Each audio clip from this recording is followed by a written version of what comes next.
మా పరలోకపు తండ్రి మమ్మల్ని ప్రేమించి మరొక దినం మా జీవితాల్లో మా బ్రతుకుల్లో ఇచ్చినందుకు వందనాలయ్యా. ఈ దినాన్ని చూసే ధన్యత మాకు మాత్రమే ఇచ్చేవని కాదు, కానీ మరి అనేక మంది లేకుండా పోయినారు నాయన.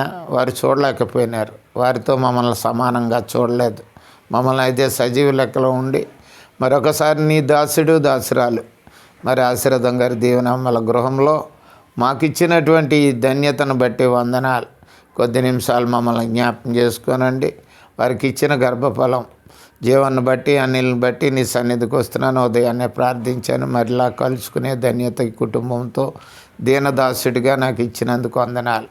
ఇదిగో మరి జీవన్ గారు మరి బాప్తిసం పొందాలనే ఆశతో ఉంటుండగా బాప్తిసము అనే అవగాహన కావటానికి, రక్షణ అనే అవగాహన రావటానికి మీరు గత 2 దినాలుగా మీరు మాట్లాడుతూ వచ్చారు.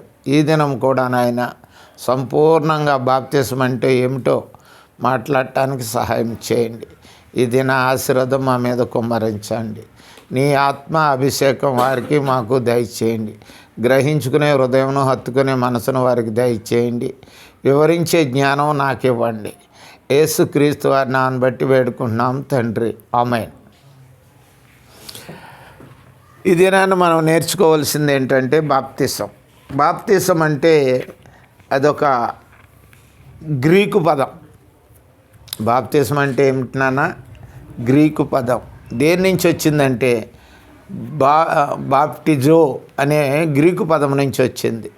బాప్టిజో అనే పదాన్ని మనం బాప్టిజం అనే ఇంగ్లీష్ కాదు, అది లాటిన్ పదం. బాప్టిజం అనేది లాటిన్ పదం, ఇంగ్లీష్లోకి సేమ్ తర్జుమా చేశారు బాప్టిజం అని.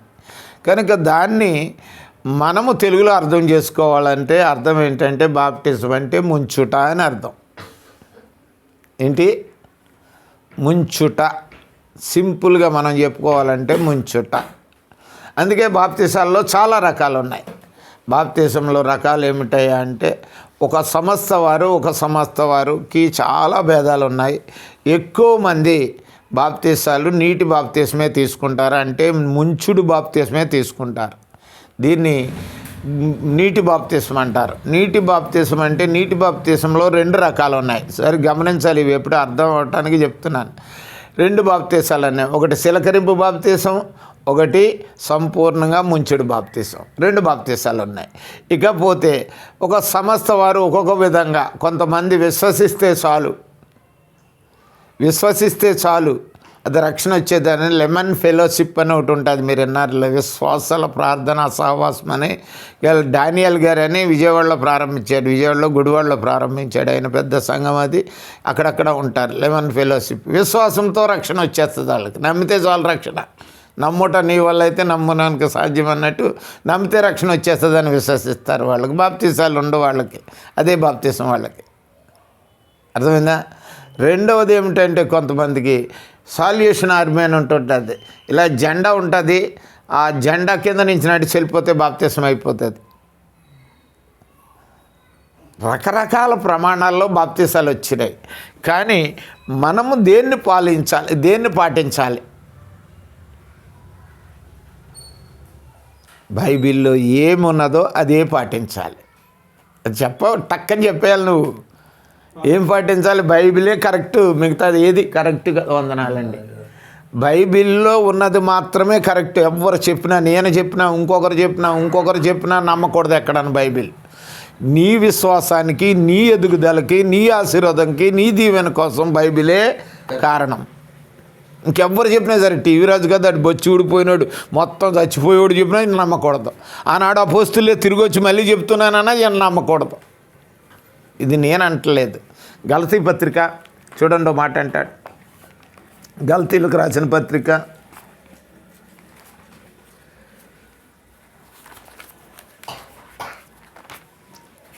3వ వచనం నుంచి చదవండి. 3 నుంచి.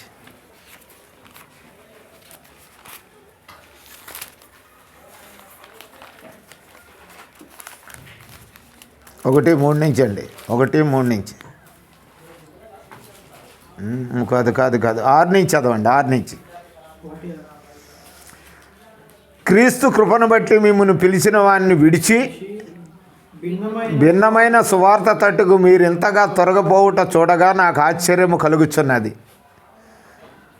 అది మరి ఒక సువార్త కాదు కానీ క్రీస్తు సువార్తను చెరపగోరి మిమ్మును కలవరపరుచు కొందరున్నారు. మనం గమనించవలసింది ఏంటంటే, మనం రక్షణ ఇప్పుడు పొందిన తర్వాత జీవితంలో మనం నమ్మవలసింది దేవుని వాక్యాన్నే. ఇది చాలా ఇంపార్టెంట్ మన నియమం బ్రతకటానికి. ఎంతమంది వచ్చి ఎన్ని విషయాలు చెప్పినా అది బైబిల్లో ఉందా లేదా చూసుకోవాల్సిన బాధ్యత నీదే. నువ్వు బాగుపడాలి అంటే అన్నమే తినాలి. ఏది తిన్నా కడుపు నిండుతుంది అనుకుంటే తింటామా? మనం చాలా ఉన్నాయి పదార్థాలు, వాటిని అన్నం తింటామా? కానీ ఆహారము తింటేనే కడుపు నిండుతుంది. అట్లాగే మనం ఏం చేయాలంటే అభివృద్ధి అవ్వాలి, ఆశీర్వదింపబడాలి, దీవింపబడాలి, మనం చెయ్యాలి అంటే బైబిల్ ఒకటే మాత్రం సత్యం. మిగతాది ఎంతమంది ఏమి చెప్పినా, వాళ్ళు ఇంకో కుయుత్తులో చెప్పినా, ఇంకా తెలివిగా చెప్పినా, ఆలోచించుకుని చెప్పినా నమ్మకూడదు. చదవండి ఇప్పుడు మళ్ళీ అది 6 నుంచి చదవండి. క్రీస్తు కృపను బట్టి పిలిచిన వారిని విడిచి సువార్త. ఎవరు పిలిచారు మనల్ని? ఎవరు పిలిచారు? ప్రభు అయినటువంటి యేసుక్రీస్తు వారు పిలిచారు. పుట్టించింది ఆయనే అని మొన్న నేర్చుకున్నాం మొదటి రోజుని. ఫస్ట్ ఆయన లేకుండా మనం ఈ భూమి మీదకి రాలేదు. ఆయన ప్రణాళికతోటే ఈ భూమి మీదకి వచ్చాం, తల్లి గర్భంలోకి వచ్చాం, తల్లి గర్భంలో నుంచి బయటకు వచ్చినాం. ఇదంతా ఆయన ద్వారానే ఉంది. సృష్టి కాదు, యావత్తు కూడా క్రీస్తు ద్వారానే ఉంది. కనుక మనల్ని పిలిచింది కూడా ఎవరు? ఆయన వాక్యం. ఎవరు పిలిచారు? ఆయన వాక్యం. ఆయన వాక్యం అంటే ఆయనే పిలిచాడు. చదవండి ఇప్పుడు, అర్థమైతే చాలు.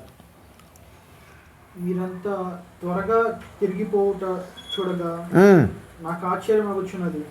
అది మరి ఒక సువార్త కాదు గాని క్రీస్తు సువార్తను చెరపగోరు మిమ్మును కలవరపరచువారు కొందరున్నారు. అదే వీళ్ళు ఏం చేస్తారంటే అసలు సువార్తను చెరిపేసి మనల్ని కలవరం తయారు చేస్తారు. ఇలాగా అలాగా అలాగా అని ఆశ్చర్యపడటానికే ఉంటుంది. కానీ అది మనం ఏం చేస్తున్నాం? చెడిపోతామని అనం.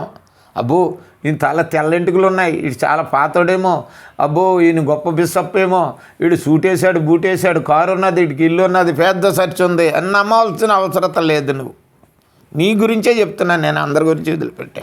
నువ్వు రక్షణ పొందుతున్నావు, నీకే అవసరం. రోగి ఎవడున్నాడో డాక్టర్ దగ్గరికి వెళ్తే చెప్పేది ఎవరి కోసం చెప్తాడు? రోగి కోసం చెప్తాడు. రోగి గమనించాలి, పక్కోళ్ళు కాదు. ఎవరు గమనించాలి? అది రోగే గమనించాలి. కనుక ఇప్పుడు చెప్తున్నది నీకే మేమందరం సభ్యులం. మేము ఇప్పుడు ఇక్కడ నీదే మెయిన్ పాత్ర ఇక్కడ. కనుక నువ్వు గమనించవలసింది ఏంటంటే బైబిల్ తప్పి ఎవడు చెప్పినా వాడు మాట నమ్మకండి, బైబిలే నమ్ముతానని. నీ జీవితంలో నువ్వు ఆశీర్వదింపబడతావు, దీవింపబడతావు. దేవుడు నిన్ను హెచ్చిస్తాడు, దేవుడు ఆత్మీయంగా నిన్ను బలపరుస్తాడు, సంతోష సమాధానాలు నెమ్మది నీ జీవితంలో ఇస్తాడు. బైబిల్ని తప్పి ఎవరిని నమ్మొద్దు. అర్థమైందా? నన్నే కాదు, ఇంకొకరిని కూడా నమ్మకూడదు, ఎవరిని నమ్మకూడదు. మనం నమ్మవలసింది బైబిల్లో ఉందా లేదా. ఆయన చెప్తున్నాడు, నిజమే విన్నావు, విన్నది బైబిల్లో ఉందా చూపించాయా అని అడుగు. అదే అక్కడ పౌలు అంటాడు. చూడండి మళ్ళీ చదవండి, 7వ వచనం. 7 కాదు 8 చదవండి. ఇప్పుడు 7 వరకు చదవండి. చెరపగోడు మిమ్మల్ని మేము మీకు ప్రకటించిన సువార్త గాక మరి యొక్క సువార్తను మేమైనను పరలోకము నుండి వచ్చిన యొక్క దూత అయినను మీకు ప్రకటించిన ఎడల అతడు శాపగ్రస్తుడవును గాక. ముందాడికి శాపగ్రస్తుడు. దూత వచ్చి చెప్పినా నమ్మొద్దు అన్నాడు. ప్రత్యక్షం వచ్చి నా గొడ్లు పండుకున్నప్పుడు దూత వచ్చి చెప్పిందన్నా వాడి మాటను నమ్మకూడదు. ఎందుకంటే ఇది పరిశుద్ధాత్మ దేవుని ద్వారా వ్రాయబడినటువంటి లేఖనము, గ్రంథము, బైబిల్. ఇది తప్పితే వేరే బైబిల్ లేదు. ఇది మాత్రమే సత్యం. అర్థమైందండి? బాప్తిస్మ విషయంలో కూడా బైబిల్లో ఉన్నదే పాటించాలి. అనేక మంది చెప్తారు ఇలా చేసుకోవచ్చండి, అలా చేసుకోవచ్చండి, అది చేసుకోవచ్చు. నాకు అనవసరం, బైబిల్లో చూపించు అని అడగాలి. మీరు చదువుకున్నారు, ధైర్యంగా ప్రతి విషయం కూడా బైబిల్లో చూపించమని అడగాలి. బైబిల్లో లేనిది ఏది కూడా చేయకూడదు. ఇంకో మాట అంటాడు చూడండి ఆయన 9వ వచనంలో. మేము ఇది వరకు చెప్పిన ప్రకారం ఇప్పుడును మరలా చెప్పుచున్నాము, మీరు అంగీకరించిన సువార్త గాక మరి ఒకటి ఎవడినైనాను మీకు ప్రకటించిన ఎడల వాడు శాపగ్రస్తుడవును గాక. ఇప్పుడు నేను మనుషుల దయ సంపాదించుకున్న కాదు కనుక వాళ్ళ ఇప్పుడు మరొక సువార్త ఎవడో ప్రకటించినా శాపగ్రస్తుడు అంటే ఈయనే తిరిగి వచ్చి మళ్ళీ చెప్పినా నమ్మకూడదు. ఒకసారి చెప్పింది అయిపోయింది. ఒకసారి పరిశుద్ధాత్మ దేవుడు మాట్లాడాడు, దాన్ని రాయించేశారు, రాయించి పెట్టింది ఇది తెలుసా అండి. కనుక ఈ పరిశుద్ధాత్మ దేవుడు చెప్పింది తప్పితే వేరే సువార్త ఇంకొకటి చెప్పినా కానీ ఇంకొక బైబిల్ పట్టుకొచ్చినా నమ్మదు. నీ దగ్గర ఉన్నది 66 పుస్తకాల బైబిల్నే మనం నమ్మాలి. అర్థమైందా? కనుక నువ్వు రక్షణ పొందుతున్నావు కాబట్టి నువ్వు పడిపోకుండా, కలవరం చెందకోకుండా, తప్పు మార్గంలో వెళ్ళకోకుండా, తప్పు బోధలోకి వెళ్ళకోకుండా ఉండాలంటే సూచన మనకు మెయిన్ ఏమిటంటే బైబిల్. నేను ఏది చెప్పినా సరే ఇలా చేయొచ్చండి అన్నాను అనుకో, బైబిల్ అలాగ లేదని నువ్వు అడగాలి. నువ్వు బైబిల్ చదువుకుంటుండాలి. రోజు ఉదయం లెగిసి బైబిల్ చదువుతాడు. మా సంఘంలో నేను ఒకటి మాట పెట్టాను, నియమం మీకు చెప్పానో లేదా ఇంతకుముందు. ప్రొద్దుటే లెగిసినప్పుడు ప్రతి వ్యక్తి కూడా ప్రొద్దుటే లెగిసిన వెంటనే కాలకృత్యానికి వెళ్తాడో లేదో తర్వాత విషయం, అతను చేయవలసింది ఏమిటంటే మొట్టమొదటిగా దేవునితో మాట్లాడాలి. మంచం మీద దిగిన వెంటనే దేవునితో మాట్లాడి దిగాలి. అంటే ఏంటి? అది ప్రార్థన లేకుండా నీ జీవితాన్ని ప్రారంభించకూడదు. ఇదొక నియమం పెట్టుకోవాలంతే. అర్థమైందా? పొలం వెళ్ళిపోతాడు పని చేయటానికి, ఏం చేస్తాడు వాడు? ఉట్టిని వెళ్ళిపోతాడా? కాస్త ఏదో టిఫినో గిఫినో అన్నమో కాస్త తిని వెళ్తాడు. అలాగే నువ్వు జీవితంలోనికి ప్రవేశిస్తున్నావు, నీ దినచర్యలోకి వెళ్తున్నావు. బయటికి వెళ్తున్నప్పుడు నీకేం కావాలి? ఆహారం కావాలి. ఆహారం కావాలంటే దేవుని యొక్క ఆశీర్వాదం కావాలి. ఆయన ఆశీర్వాదం కావాలంటే ప్రార్థన చేసుకోవాలి. కంపల్సరీ ప్రార్థన చేసుకోవాలి. నీ జీవితంలో ఈ నియమాలు పెట్టుకుంటే బాగా ఆత్మీయంగా ఎదుగుతాం మనం. నియమం ఎక్కడ ఎవడొచ్చేసి రే బయటికి రారా అన్నా సరే వస్తాను 10 నిమిషాల తర్వాత, 10 నిమిషాలు కాదు 5 నిమిషాలైనా ప్రార్థన చేయాలి. తండ్రి నాకు ఈ దినం ఇచ్చావు, వందనాలు. ఈ దినంలో నన్ను ప్రవేశపెట్టావు, ఈ దినాన్ని నన్ను సజీవుల ఉంచావు. చాలామందిని ఉంచలేదు, కొంతమంది నా ఎదురే చనిపోయినారు, నేను ఉన్నాను. ఎందుకు ఉంచావయ్యా? ఇదిగో ఈ దినంలో నన్ను ఆశీర్వదించు, అంతే. అర్థమైందా?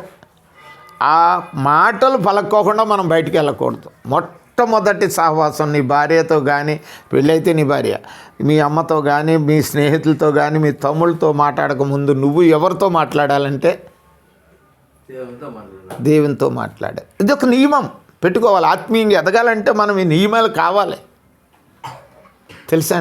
స్కూల్కి వెళ్ళిన తర్వాత అనేక నియమాలు పెడతారే, ఎవడు మాట్లాడకూడదు, ఇది మాట్లాడుకో, అది చేయకూడదు, ఇవన్నీ నియమం పెడితే శ్రద్ధగా చదువు వస్తుంది. అట్లాగే ఇక్కడ కూడా ఆత్మీయంగా ఎదగాలంటే ఒక నియమాలు పెట్టుకోవాలి. మన ఆత్మీయ జీవితానికి రక్షణ పొందిన తర్వాత ఒక క్రమ జీవితం వచ్చేయాలి మనలో. మనం సక్రంగా జరిగిపోవాలి. ఒక పద్ధతిలో ఎదగాలన్నమాట, ఆత్మీయమైన పద్ధతిలో. మొట్టమొదటిది ప్రార్థన, తర్వాత దేవునితో మాట్లాడటం. నెక్స్ట్ ఏంటంటే వాక్యం. కనీసం అప్పుడు భలే ఈ పని ఉన్నది అర్జెంట్ కంటే బయటికి వెళ్ళి వచ్చినా కానీ కంపల్సరీ దేవునితో వాక్యం చూడాలి. వాక్యం నీకు ఎంత చదవగలిగితే అంత, ఎంత కలిగితే అంత, నీకంటే ఎంత సమయం కుదిరితే అంత సమయం బైబిల్ చదవాలి. అప్పుడు బయటికి వెళ్ళాలి.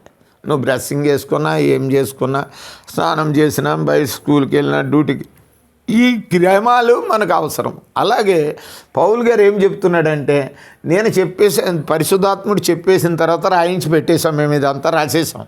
ఈ రాసిన తప్ప ఇంకొకటి వచ్చి ఇంకోటి మారిపోయిందన్నా ఎవరి మాట నమ్మొద్దు అని చెప్తున్నాడు. ఇది ఫస్ట్ నియమం. నీ జీవితంలో ఆత్మీయంగా అభివృద్ధి అవ్వాలంటే ఎవరు ఏది చెప్పినా అది బైబిల్లో ఉండి తీరాలి. అర్థమైందా? పౌలు చెప్తేనే మాసిదోనియా సంఘం అని ఒకటి ఉంది అపోస్తల కార్యంలో. వాళ్ళు ఆయన చెప్పింది కూడా బైబిల్లో చూసుకున్నారు, ఉన్నదా లేదా అలాగని చూసుకున్నారంట లేఖనాల్లో. అంటే ఏంటి? ఎంత గొప్పవాడు వచ్చినా సరే బైబిల్ చెప్తేనే కరెక్ట్, బైబిల్లో ఉంటే చెప్తేనే కరెక్ట్, లేకపోతే తప్పు కాదు. ఒక బైబిల్ అసలు ఎలాగ రాయబడ్డది చూద్దాం. బైబిల్ ఎలాగ రాయబడ్డది? పేతురు రాసిన మొదటి పత్రిక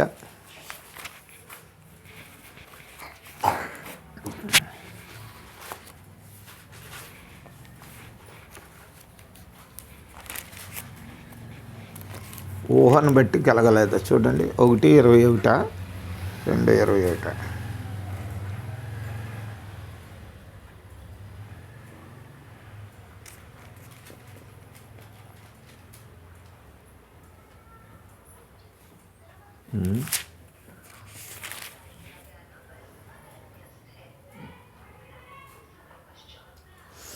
రెండో పత్రిక, పేతురు 2వ పత్రిక,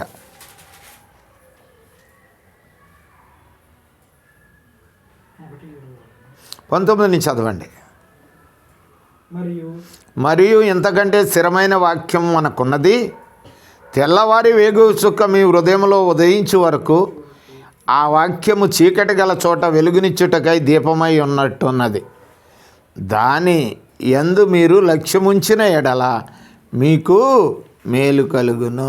వాక్యంలో లక్ష్యం ఉంచాలి. మన జీవితం ఎవడు చెప్పుకొని మనకు అనవసరం. మనం చూపవలసింది వాక్యం. అది మీ జీవితాల్లో వెలుగునిస్తుంది. వెలుగు అంటే దేనికి సాదృశ్యం అండి? వెలుగు అంటే సంతోషానికి గుర్తండి. వెలుగు దేనికి గుర్తు అంటే సంతోషానికి గుర్తు. పచ్చదనం సంతోషానికి, నెమ్మదికి గుర్తు. ఇలాగ కలర్స్ అన్నీ కూడా రెయిన్బో వస్తుంది. రెయిన్బో చూశారు కదా మీరు, వర్షం వచ్చేటప్పుడు వస్తుంది రెయిన్బో కలర్స్ అన్నీ కూడా బైబిల్లో ఉన్నాయి. ఆ కలర్స్ యొక్క సాదృశ్యాలన్నీ బైబిల్ ఉన్నాయి. యూట్యూబ్లో ఉంది, రెయిన్బో చదవండి, వినండి. యూట్యూబ్లో రెయిన్బో గురించి చెప్పాను నేను. అది రెయిన్బోలో ఉన్న కలర్స్ మానవ జీవితానికి ఆశీర్వాదకరమై. అర్థమైందండి? కనుక మనం చెప్పవలసింది ఏంటంటే ప్రతి విషయము కూడా ఒక సాదృశ్యమై దేవుడు మనకు జీవితాలకి పెట్టాడు. మానవ జీవితాలకి, నీకనే కాదు, నాకే కాదు, సర్వ మానవాళ్ళకి పెట్టాడు. దేవుడు అందరికీ దేవుడు. నమ్మినా నమ్మకపోయినా దేవుడే ఆయన. అర్థమైందా? నమ్ముకోలేనివాడికి ఇలా చేస్తానో, నమ్ముకున్నవాడికి ఇలా చేస్తాననే మాట అది వ్యర్థమైన మాట. నమ్మినా నమ్మకపోయినా ఆయన దేవుడిగానే ఉంటాడు ఎప్పుడూ. అర్థమైందా? మన స్థితులు మారుతాయి, మన బుద్ధులు మారుతాయి, మనం మారుతాం, కానీ దేవుడు మారనివాడు ఆయన. అర్థమైంది? ఆయన దేవుని పాత్ర తూచ తప్పకుండా పాటిస్తాడు. ఆయన మార్పు లేని దేవుడు అంటారు. ఆయనకు మార్పు ఉండదు. కనుక మనం ఇక్కడ ఏమంటున్నాడంటే నీ జీవితానికి వెలుగు చుక్క అవసరం. వెలుగు చుక్క అనే వాక్యం అవసరం. నీ జీవితాల్లో మొట్టమొదటి తెల్లారిన వెంటనే ఏమి చూడాలంటే వెలుగు చుక్క చూడాలి. వెలుగు చుక్క అంటే వాక్యం చూడాలి. ఆ వాక్యం నీ జీవితం ఆ రోజంతా నడిపిస్తుంది. నేను ఎక్కడికి వెళ్ళినా నడిపిస్తుంది. 119వ కీర్తన మీరు తీయండి. 119వ కీర్తన 105. 119వ కీర్తన 105 మీరు కూడా తీయండి. ఇది ఇక్కడ కొంచెం అవసరం ఉంది. ఇంకా 2 మాటలు. 119వ కీర్తన 105వ వచనం. ఈ వాక్యము నా పాదములకు దీపమై ఉన్నది, వెలుగునిస్తుంది. మనం చీకట్లో పడుకోకుండా, నష్టంలో పడుకోకుండా, కీడులో పడకుండా, ఇబ్బందుల్లో పడుకోకుండా మనం వెలుగు అనేది మెలకు ఇస్తుంది. అర్థమైందా? తప్పుదవని వెళ్ళిపోతున్నాం అనుకో, ఇది చేయకూడదు కదా. వెలుగది. వెలుగైనటువంటి యేసుక్రీస్తు అనే వాక్యం చెప్తుంది నీకు వెళ్ళొద్దని. అది నిన్ను గద్దిస్తుంది, ఇది తప్పు చేయొద్దని. అర్థమైందండి? వాక్యము ఎప్పుడు మనతో ఉంటుందండి. అది మనలో ఉంచుకున్నట్లయితే మనకి మెలుగునిస్తూనే ఉంటుంది. మనకి ప్రతి దానికి ఆలోచన ఇస్తూనే ఉంటుంది. కనుక వాక్యం అంత ముఖ్యం మీ జీవితాల్లో. కనుక మీరు రక్షణ పొందుతున్నారు కనుక మీ జీవితంలో మెయిన్ ఆహారం ఏంటంటే వాక్యము. అందుకే మనిషి రొట్టె వల్ల కాదు, దేవుని నోట నుండి వచ్చి ప్రతి మాట వల్ల జీవిస్తాడంటే ఆత్మ అనే మనిషి ఆ వాక్యం ద్వారానే జీవించాలి. శరీరానికి ఆహారం కావాలి. ఈ శరీరం బతకాలంటే ఆహారం కావాలి. ఆహారం లేకపోతే ఉండలేరు. కానీ ఈ మనిషి అనే ఆత్మ ఉన్నది చూసారా, ఈ ఆత్మకు కావాల్సింది ఆహారం, వాక్యం. ఇంకా వాక్యం లేకుండా ఇప్పుడు చదవండి 20 చదవండి. ఇప్పుడు ఇది 2 పేతురు 2:20. 1:20 అండి. 1:20. ఒకడు ఊహను బట్టి చెప్పుట వలన లేఖనములో ఏ ప్రవచనమును పుట్టదు. మొదట గ్రహించుకొనవలెను. ఏమర్థమైంది చెప్పండి? ఊహించలేదు. ఊహను బట్టి పుట్టలేదు బైబిల్. చాలామంది ఊహించి చెప్పేస్తారు. ఊహ పనికిరాదు. ఏదో బతికిపోతున్నాను కదా అని బతికిపోయి బోధ చేసేవాళ్ళు బోల్డ్ మంది ఉన్నారు లోకంలో. అర్థమైందండి? నీ బ్రతుకు ఉన్నవాళ్ళకి ఆదర్శప్రాయంగా ఉండాలి. నీ బ్రతుకు పక్క వాళ్ళకి ఆదర్శప్రాయంగా ఉండాలి. అంతేగాని నీ బ్రతుకు చూసుకునే బతికేవాళ్ళు బోధించేవాళ్ళు చాలామంది ఉన్నారు. అందుకని వాళ్ళ ఊహ మరి వాక్యం కాదని చెప్తున్నాడు ఇక్కడ. వాళ్ళు ఊహించి చెప్తారు కదా, అలాగా అయిపోతుంది, తెల్లారేటప్పటికి ఇది వచ్చి దిగిపడిపోద్ది, ఇది అయిపోయి ఇలాగ అయిపోతుంది. బోల్డ్ మంది చెప్తారు, చాలా జ్యోతిష్యులు చెప్తారు. బైబిల్లో కూడా జ్యోతిష్యులు చాలామంది ఉన్నారు. నా దగ్గరికి వచ్చి చెప్తే నేను ఇలాగంటాను, అలా పడిపోతావు, ఇలాగ అయిపోతుంది, నువ్వు ఇంకా మళ్ళీ ఉండదు, అది ఇది అని చాలామంది జ్యోతిష్యాలు చెప్తారు. బైబిల్లో జ్యోతిష్యం పనికిరాదు, వాక్యమే పనికొస్తుంది. అర్థమవుతుందండి జీవన్ గారు? మీరు ఇది జీవితంలో నేను చెప్పిన మాట మీరు జీవితాల్లో పాటించినారంటే మీరు ఆత్మీయంగా బాగా ఎదుగుతారు. అదొక్కటే మనం చేయించుకోవాలి. దేనికైనా బైబిల్ ముఖ్యం మనకి. ఇంకెవ్వరు మాటలా నమ్మొద్దు. నేను వచ్చి మళ్ళీ ఇంకోసారి చెప్పినా సరే పోవో అనాలి నువ్వు. ఎందుకంటే బైబిల్లో లేదు అది. ఏం చెప్తున్నాను అనాలి. అర్థమైందా? 20వ వచనం. ఒకడు తన ఊహను బట్టి చెప్పుట వలన లేఖములో ఏ ప్రవచనమును పుట్టదని మొదట గ్రహించవలెను. మొదట తెలుసుకోవాలంట. 21 ఎలా అనగా ఇచ్చను బట్టి కలుగలేదు గాని మనుషులు పరిశుద్ధాత్మ వలన ప్రేరేపింపబడిన వారై దేవుని మూలకముగా పలికిరే. కనుక ఇది దేవుని మూలంగా పలికినటువంటి వాక్యం. ఇది తప్పితే వేరే ఉండకూడదు. మొట్టమొదటి స్టెప్ మీకు అర్థమైందా? ఇది మాత్రం మన జీవితంలో ఆలోచించుకోవాలి. ఎంత కష్టం వచ్చేసినా సరే ఏమి కాదు, దేవుడు తప్పిస్తాడు. ఎన్నో ప్రవచనాలు, ఎన్నో నెరవేర్పులు జరిగినాయి ఎంతోమంది జీవితంలో. నేను ఒకప్పుడు దరిద్రున్నే, నన్ను ధన్యుడిగా చేశాడు. ధన్యుడు అంటే ఏమిటంటే వాక్యానుసారమైన జీవితం జీవించేవాడే ధన్యుడు. అందుకే ఒకడు కీర్తన 1వ అధ్యాయం 2వ మాటలో ఏమన్నాడు? 1వ అధ్యాయంలో తర్వాతది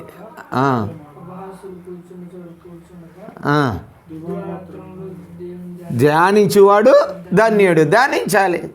ధ్యానిస్తేనే కడుపు నిండుతుంది. ధ్యానిస్తేనే మనకు ఆహారం దొరుకుతుంది. ఆత్మీయంగా జీవించగలం, ఆత్మీయంగా అభివృద్ధి గలం. అది ముఖ్యం అన్నమాట. ఎంత మంత్రాలు ఉన్నా, ఎంత స్వస్థతలు ఉన్నాయన్నా, ఎంత మేలులు ఉన్నాయా, ఎన్ని అవసరం లేదు. దీనికి మించిన మేలు ఇంకోటి లేదు. అర్థమైందండి? ఎప్పుడు అది నమ్ముకోవాలి. ఇంకొకటి వచ్చి మంత్రాలు చెప్తానన్నా, జ్యోతిష్యం చెప్తానన్నా, లేకపోతే నీకు ఫ్యూచర్ చెప్తానన్నా, నీ ప్రవచనం చెప్తానన్నా, అదంతా నీ జ్యోతిష్యం, నీ ప్రవచనం దీంట్లోనే ఉంది. కోట్ల మంది తెలుసా అండి? ఇంతవరకు అనేక మంది ఈ లోకంలో పుట్టారు. పుట్టినోళ్ళు ఎవరన్నా పుడతారని 1000 సంవత్సరాల ముందు చెప్పబడిన తర్వాత పుట్టినోళ్ళు ఎవరన్నా ఉన్నారా? లోకంలో ఎవరు లేదు. యేసుప్రభు పుట్టక ముందు 17 సంవత్సరాల ముందే యేసుప్రభు పుడతాడని ప్రవచనం ఉంది. అది సత్యం. ఈ బైబిల్ సత్యం. నేను చెప్పేది ఎందుకు? యేసుప్రభు సత్యం. ఎవరి భూమి మీద ఫలానోడు పుడతాడని ఎవరైనా రాసుకున్నారా? పుట్టిన తర్వాత రాశారు. పుట్టిన గురించి కథగా రాశారు. వాళ్ళ నేమ్ మీద ఏదో గ్రంథాలు రాసుకుని వాళ్ళు చెప్తున్నారు.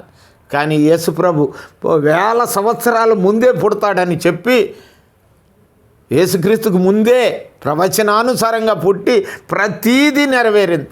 పొద్దున్న నేను ధ్యానం చేసినాను. ఏది నెరవేరలేదు. రాజులు సైతం లొంగిపోయారు, ప్రభుత్వాలు సైతం లొంగిపోయాయి పుట్టుకి. తెలుసా? ఆయన ఎట్లాగా రాసి ఉన్నదో పాత నిబంధనలో, కొత్త నిబంధనలో అలాగే ఆయన నెరవేర్పు పుట్టింది. కనుక మనము ఇది సత్యమని చెప్పడానికే నేను ఈ మాటలు చెప్తున్నాను. ఇది సత్యం. దీన్ని మాత్రమే వెంబడించు నువ్వు. దీన్ని పక్కన పెట్టి ఏ ఆలోచన కానీ, ఏ ఆచారం కానీ, ఏ పద్ధతి కానీ, ఇంకొక తీసేసి చెప్తున్నానని ఇంకొకటి వచ్చి ఇది తీసేసు అని చెప్పినా కానీ నువ్వు నమ్మద్దు. అది ఎక్కడ ఉండాలి? అంతే. మన జీవితంలో నువ్వు అదే చూసుకోవాలి. ప్రమాణం అదే నీకు. ఏది ప్రమాణం? ఇదే ప్రమాణం. బైబిలే నాకు ప్రమాణం. బైబిల్లో ఉంటేనే నేను నమ్ముతాను. బైబిల్లో లేమంది ఏది చెప్పినా, నువ్వు ఎన్ని గొంతులేసినా, ఎన్ని ఊగిపోయినా నాకు అనవసరమై. ఇది బైబిల్లో ఉన్నదా? అది నువ్వు ఊగిపోవటం? బైబిల్లో ఇంకో మాట మాట్లాడటం ఉన్నదా? లేదుగా. లేనప్పుడు నువ్వెందుకు చెప్తున్నావు? నేను నమ్మను దాన్ని. అంత విశ్వాసం ఉండాలి. కనుక ఇది ఊహను బట్టి వచ్చింది కాదు. బైబిల్ పరిశుద్ధాత్మ ద్వారా దేవుడు మాట్లాడిన మాటలు పలకబడి, వ్రాయబడి, గ్రంథముగా చేయబడి మన చేతిలో పెట్టాడు దేవుడు. ఇది ఎందుకు అంటే నీవు దీన్ని చదువుకొని ఆత్మీయంగా ఎదిగి దేవుని దీవెనలో, దేవుని ఆశీర్వాద, దేవుని కృప పొందటానికి. అర్థమైందండి? కనుక బైబిల్ గురించి రక్షణ పొందిన తర్వాత చెల్లా చెదిరైపోయి ఎవడో అది చెప్పాడని అటు పోయి, ఎవడో ఇటు చెప్పాడని ఇటు పోయి మనం నాశనం కాకుండా ఉండాలి అంటే మొదటి ప్రమాణం ఏంటంటే బైబిల్. బైబిలే ప్రమాణం నీ జీవితానికి. వాక్యంలో ఉంటే నడుపుతాను, లేకపోతే లేదన్నట్టు ఉండాలి. అట్లా లేదండి ఇప్పుడు వాళ్ళు చెప్పారు పెద్దోళ్ళు, ఆ వాక్యానుసారంగా నేను అలాగే వెళ్ళొస్తాను, నేను ఇలా బయటికి వెళ్ళొస్తాను, ఆయన పెద్ద మనిషి చెప్పాడంటే కాదు. నేను అలాగే వెళ్ళకూడదు. అది నా దేవుడు నాకు చెప్పాడు. అది అనమాట. బైబిల్ అంత ప్రమాణంగా ఉండాలి. చదవండి. ఇప్పుడు మనం ఎక్కడ చూసుకుంటున్నాం? బైబిల్ వచ్చి మళ్ళీ ఎవరు చెప్పినా మనము నమ్మకూడదని మనం అనుకున్నాం. లేఖనం యొక్క ప్రమాణం అది. పరిశుద్ధాత్మ దేవుని ద్వారా 40 మంది భక్తులు బైబిల్ రాశారు. 40 మంది, సుమారు 40 మంది భక్తులు బైబిల్ని రాశారు. క్రీస్తు పూర్వం ఏంటి, క్రీస్తు తర్వాత కూడా, అంటే ఆదికాండము నుండి ప్రకటన గ్రంథం వరకు ఉన్న ఈ అధ్యాయాలన్నీ కూడా పరిశుద్ధాత్మ ద్వారా వ్రాయబడి, దేవుడు పలికితే పరిశుద్ధాత్మ ద్వారా వాళ్ళు ప్రేరేపింపబడి వారు రాసి ఆ లేఖనాలన్నిటిని ముద్రించి మన భారతదేశానికి కూడా విలియం కేరీ గారి ద్వారా మన భాషలోకి, మన తెలుగులోకి అనువాదం చేసి మన చేతికి అందించింది Bharat society of India, Bible society of India. అది మన దేశానికి అందించింది బైబిల్ అన్నీ కూడా. తెలుసు కదా మీకు. ఇది నేను చెప్పవసరం. మీరు ఎడ్యుకేటెడ్, మీకు అన్నీ తెలుసు. ఎదగటానికి ఆవిష్కారం, మోసపోవద్దు. బైబిల్లో ఉన్నదే కరెక్ట్ అని నమ్మండి, అంతే. కనుక అయిపోయింది. ఇప్పుడు మనం ఎన్ని విషయాలు నేర్చుకున్నామంటే, మొట్టమొదటి శరీర ఆశల నుండి విడుదల పొందటమే రక్షణ. వారు మనసే నిజమైన రక్షణ. తర్వాత పాపం అంటే ఏంటి తెలుసుకున్నాం కదా. పాపాలంటే ఏమిటి అని. బైబిల్ కానిదేదో పాపం. బైబిల్ వాక్యము కానిదేదో పాపమే. బైబిల్లో చెప్పింది కాకుండా ఉన్నది ఏదైతే తప్పుదే, అది అబద్ధబోధే. కనుక ఆ ప్రకారం జీవించుకోకుండా ఉండాలి. క్రైస్తవుడు అయిన తర్వాత నువ్వు చేయవలసింది ఏంటంటే బైబిల్ ప్రకారమే జీవించాలి, ఆ ప్రకారమే ఉండాలి. ఇప్పుడు మనం కొన్ని విషయాలు మనం జ్ఞాపకం చేసుకుందాం. బాప్తిసం అనగా బాప్టో అనే గ్రీకు పదం నుంచి వచ్చింది అని. దీని అర్థం ఏంటంటే ముంచుట. మీలో కలిగినటువంటి అంతర్మార్పు అంటే ఏంటంటే హృదయంలోనిది హృదయము అంతరంగా ఉన్నటువంటి మార్పులు రావాలి. ఒక్క హృదయంలో మార్పు వస్తే అన్నిటిలోనూ మార్పు వచ్చేస్తుంది. హృదయం అనేది నేను టూకీగా చెప్పాను, పెద్దగా చెప్పలేదు మీకు. భావజాలం అది. హృదయం అనేది ఏమిటంటే మనసుకు కలిగిన ఒక భావజాలం. అది ఒక ఆర్టికల్, ఒక వస్తువు కాదు. ఈ గుండె ఉన్నది చూడండి, ఇట్స్ ఓన్లీ పంపు. ఇది ఏమిటంటే మోటారు, రక్తాన్ని పంపు చేశారు, మోటార్ మాత్రమే అది. హృదయం అనేది అది కాదు, అది గుండె. అందుకని ఇప్పుడు ప్లాస్టిక్ గుండు పెట్టేస్తున్నాడు, చూడలేదా మీరు? ఎందుకంటే అది దాంతో ఏమి పని లేదు, ప్లాస్టిక్ది పెట్టేస్తున్నారు. అది ఒక పంపు. అక్కడ పంపు పోయింది, పంపు తీసేసి మార్చుకుంటావు. నువ్వు కూడా పంపు పోతే అటుకెళ్ళి ఇంకో పంపు వేసేస్తాను. అట్లాగే గుండెని తీసి గుండె వేసేస్తున్నారు. అంటే అది కాదు హృదయం. హృదయం అంటే ఒక భావజాలం. మా మనవాడు చెప్పాడు అది మొన్న క్వశ్చన్లో, 100 మార్క్స్ పడ్డాయి ఆయనకి. ఒక భావజాలం అది. నీ హృదయం అనేది మనసుకి నీకు ఉన్నటువంటి ఒక భావజాలంతో కూడింది హృదయం. కనుక ఈ హృదయంలో మార్పు వచ్చినట్లయితే నీ అంతరంగంలో వచ్చిన మార్పు మారు మనసు. మారు మనస్సు అనేది ఏమిటంటే నీ హృదయంలో మార్పు వచ్చినట్లయితే ఆ మార్పునే మనం బాప్తిసం అంటాము, మారు మనస్సు అంటాం. ఆ మార్పు మనస్సుకి బాహ్య సాక్ష్యమే బాప్తిసం. బాహ్య సాక్ష్యం అంటే బయటికి బాప్తిసం పొందాడని నీటితో. మరి నీటిలోనే ఎందుకు మాట అంటే యోహాను సువార్త 3వ అధ్యాయము 3వ వచనంలో ఒక మాట ఉంది. 3వ అధ్యాయం 3వ వచనం. పండుకోండి అయ్యగారు, కొంచెంసేపు పండుకోండి పండుకోండి పండుకోండి పండుకోండి.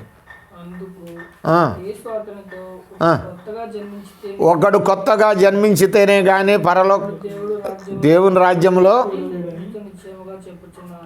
చేరడని నిశ్చయముగా నేను చెప్పుచున్నాను. అప్పుడు నికోదేమో అడుగుతాడు. ఏమని అడుగుతాడు? చదవండి మళ్ళీ. అందుకు నికోదేము, ముసలివాడైన మనుష్యుడు ఎలాగ జన్మించగలడు?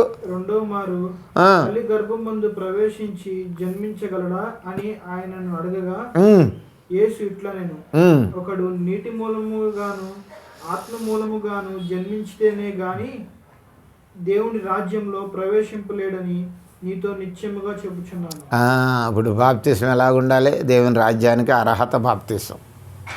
అర్థమైందని? రక్షణ దేనికంటే దేవుని రాజ్యానికి. దేవుని రాజ్యం అంటే ఏంటండి?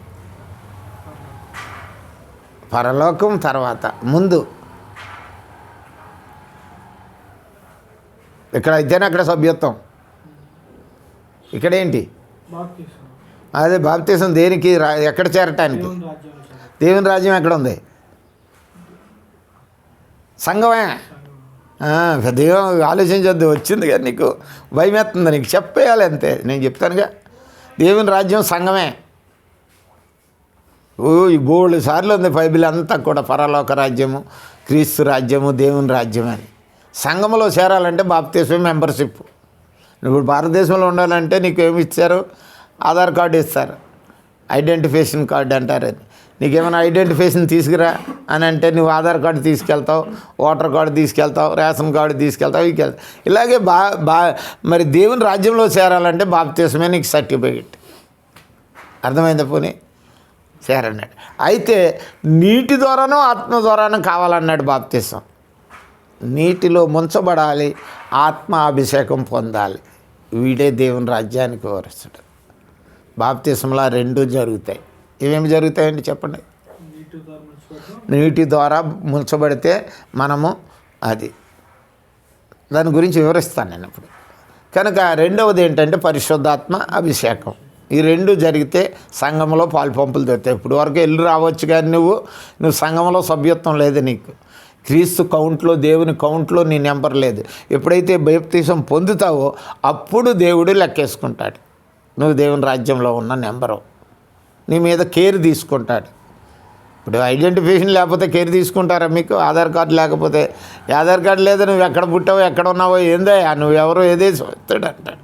ఇదిగోరా బాబు, భారతదేశంలో ముద్రేసినటువంటి ఆధార్ కార్డు అని చూపెడతావు. అంతే కదా. మనం బయట దేశానికి వెళ్ళామనుకో, ఆ బయట దేశముడు ఏం చూపించమంటాడు? నీది పాస్పోర్ట్ చూపించమంటాడు. అని భారతదేశం ఇచ్చింది ఇది నాకు, నేను భారతదేశం పౌరుడిని అని. అట్లాగే దేవుని రాజ్యంలో మనం పౌరులుగా ఉండాలంటే ఈ బాప్తిసమే ఒక అర్హత. అర్థమైందండి? కనుక నీటి బాప్తిసం అంత అవసరం. ఇది ఎట్లాగా అంటే యేసుప్రభు వారు కూడా నీటి బాప్తిసమే పొందారు. బాప్తిసాలు 3 రకాలు. మొదటి బాప్తిసం నీటి బాప్తిసం, రెండవ బాప్తిసం ఆత్మ బాప్తిసం, మూడవ బాప్తిసం అగ్ని బాప్తిసం. ఎప్పుడు జరుగుతాయండి ఈ అనవచ్చు? టూకీగా చెప్తున్నాను, తర్వాత నువ్వే చదువుకుంటావు, నీకే చెప్తాడు. నీటి బాప్తిసం ఫస్ట్ని ఇప్పుడు పొందుతున్నాం. నెక్స్ట్ బాప్తిసం ఏమనుకున్నాం మనం? ఆత్మ బాప్తిసం. పరిశుద్ధాత్మ నీ మీదకి వస్తాడు, నీలో నింపుతాడు, తప్పులు గప్పులు అన్నీ అవగాహన చేస్తాడు, నిన్ను ఆత్మీయంగా పెంచుతుంటాడు. అగ్ని బాప్తిసం ఎప్పుడు వస్తుందంటే పరిశుద్ధాత్మ అగ్నిలాగా వచ్చి నీలో ఉన్న చెత్తనన్నీ కడిగేసి నిన్ను బోధకు సిద్ధపరుస్తుంది. వాళ్ళు పెంతుకొస్తు దినాన్ని అగ్ని బాప్తిసం పొందారు వాళ్ళు. గుర్తులేదా? అపోస్తల కార్యంలో 2వ అధ్యాయంలో, 1వ అధ్యాయంలో వాళ్ళు ఏం చేశారు? మేడ గదిలో ప్రార్థన చేసినప్పుడు అగ్ని నాలికల వలె దిగి వచ్చి వారి మీద రాలగా వారు శక్తి పొందారు, ఆత్మవాక్ శక్తి పొంది ప్రకటించడం మొదలుపెట్టారు. ఒక ఆత్మ తీవ్రత వచ్చేస్తుంది అన్నమాట. అది 3 బాప్తీసాలు ఉన్నాయి. ఇప్పుడు ప్రస్తుతం పొందుతున్నది నువ్వు సభ్యత్వం కొరకు. అవి కూడా పొందాలి ఎప్పటికైనా, తప్పదు నీకు. ఇప్పుడు నువ్వు సభ్యుడు అవుతున్నావు అంతే. Enter the Kingdom of Jesus Christ. దేవుని రాజ్యము, క్రీస్తు రాజ్యంలోకి ఎంట్రన్స్కి నీకు ఒక సర్టిఫికేట్ దొరుకుతుంది ఈ బాప్తీసం ద్వారా. నువ్వు అర్హుడవు. అందుకని అక్కడ ఆయనతో కలిసి భోజనం చేయటానికి, ఎవరితోనూ? యేసుక్రీస్తుతోను. ఏమిటది ఆ భోజనం?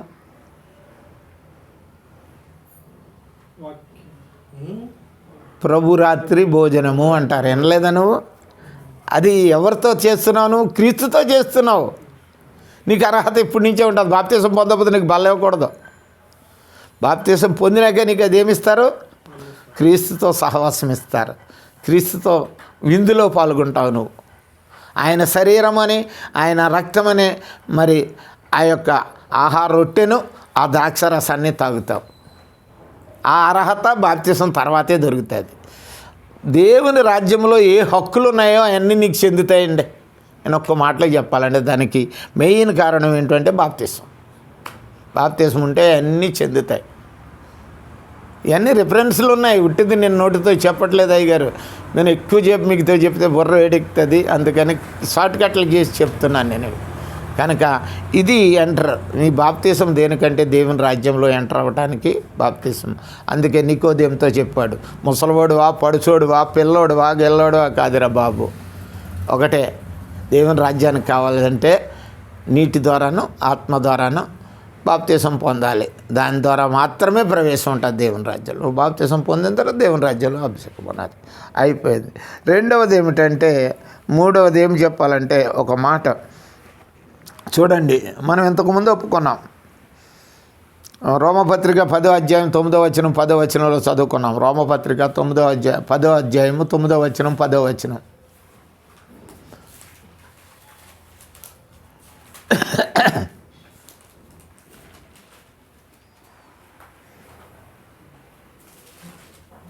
అదేమనగా, యేసు ప్రభువని నీ నోటితో ఒప్పుకొని దేవుడు మృతులలో నుండి ఆయనను లేపినని నీ హృదయమందు విశ్వసించిన ఎడల నీవు రక్షింపబడదువు. కనుక నీ నోటితో కావాల్సింది ఏంటంటే యేసు ఎందుకు ప్రభు అండి? మనం మాట్లాడదాం. మనం మాట్లాడితే అవగాహన కొరకే. అదే కరెక్టు. అదే ఎందుకు కరెక్ట్ అయింది? యేసుక్రీస్తు ప్రభు అని నువ్వు ఎందుకు ఒప్పుకోవాలి? ప్రభు అంటే ఏమిటి? రాజు, అంతే. అదొకటే. తర్వాత మిగతాలు. ప్రభు అంటే రాజు. రాజు ఏం చేస్తాడు? పరిపాలిస్తాడు. ఇప్పుడు రాజు అని నువ్వు ఒప్పుకున్నావు అంటే ఎవరిని పరిపాలించాలి? నిన్నే పరిపాలించాలి. ఇంక మనం సంగతి తీసేయండి, మేము తర్వాత వస్తాం మీ దగ్గరికి. ఇప్పుడు మీ దగ్గరే మాట్లాడండి. నువ్వు ప్రభు అని ఒప్పుకున్నావంటే నిన్ను పరిపాలించేవాడు ఆయనే కదా. అది గుర్తెరగాలి. ప్రభు అని నోటితో ఒప్పేసుకోవడం కాదు. నా జీవితంలో ఏది జరిగినా, నా జీవితం, నా బ్రతుకంతా ఎవరు చూసుకుంటారు? ఆయనే. నా ప్రభువు, నా రాజు అయినా యేసు చూసుకుంటాడు అని ఒప్పుకోవటం అంటే అది. ఒప్పుకోవటం అంటే నోట్లో మాట్లాడటం కాదు, హృదయంలో నుంచి రావాలి ఆ మాట. అంటే నా జీవితంలో ఏది చేసినా, నాకు ఏదైనా ప్రభు యొక్క మాట ప్రకారమే జీవిస్తాను, ఆయనే నాకు మేలు చేస్తాడు, ఆయన ద్వారానే నా బ్రతుకుంటుందని చెప్పాలి. యేసు ప్రభు అని నోటితో ఒప్పుకొని హృదయంలో,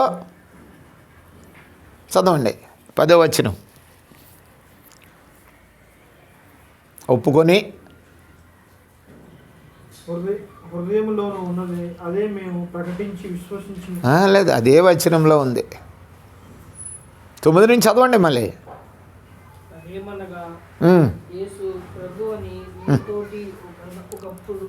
నోటితోటి ఒప్పుకొని ఆయనను లేపెనని. అది ఏమని విశ్వసించాలి తెలుసా? ఆయనను దేవుడు మృతులలో నుంచి, సావులో నుండి, ఆయన చనిపోతే తిరిగి లేపాడని మనం హృదయంలో విశ్వాసం ఉంచాలంట. కనుక ఆయనను లేపాడు, నేను చనిపోతే నన్ను కూడా లేపుతాడు. అది హృదయంలో విశ్వాసం. ఆయన చనిపోయిన వాడు లేచాడు అని నమ్మినట్లయితే నీవు కూడా లేస్తావనే నమ్మకం నీలో కలగాలి. అర్థమైందా? ఇదంతా ఎందుకండి ఈ లోకంలో భక్తి? ఎంతోమంది చేస్తున్నారు భక్తి ఒక క్రైస్తవుడే చేయట్లేదు, ముస్లిం చేస్తున్నాడు, హిందూ చేస్తున్నాడు, జొరాటిజం చేస్తున్నాడు. ప్రపంచంలో అనేక రకాల భక్తులు ఉన్నాయి. భక్తులన్నీ ఎందుకు? కేవలం భుక్తి కోసం కాదు, ఇది ముక్తి కోసం చేస్తున్నారు. ఇది మనకు జనరల్ వర్డ్. ఇది ముక్తి అంటే ఏమిటి? విమోచన. ఈ లోకంలో నుంచి మనిషి వెళ్ళిపోయిన తర్వాత పుణ్యలోకం ఉండాలని ఒకడు, అల్లా దగ్గర ఉండాలని ఒకడు, మహావీరు దగ్గర ఉండాలని ఒకడు, రకరకాల విశ్వాసాలు కలిగి ఈ లోకంలో భక్తి చేస్తున్నారు వాళ్ళు. భక్తి దేనికంటే ముక్తికి. అర్థమైందండి? మన భక్తి కూడా ముక్తికే. నువ్వెంత యేసుప్రభునందు విశ్వాసం ఇస్తావో ఇది నీకు నిత్యత్వాన్ని తీసుకెళ్తుంది. అది గమనించాలి. ఇవన్నీ ఇవి నీ ప్రైమరీ క్లాస్. ఇది ఈ క్లాస్ తర్వాత నేను క్లాస్ చెప్పను, నువ్వే చదువుకోవాలి. ఇక పుస్తకాలు ఇచ్చేసారు నీకు, నీవే చూసుకోవాలి. కాదంటే నీకు ఎంట్రన్స్లోకి నేను చెప్తున్నాను అంతే.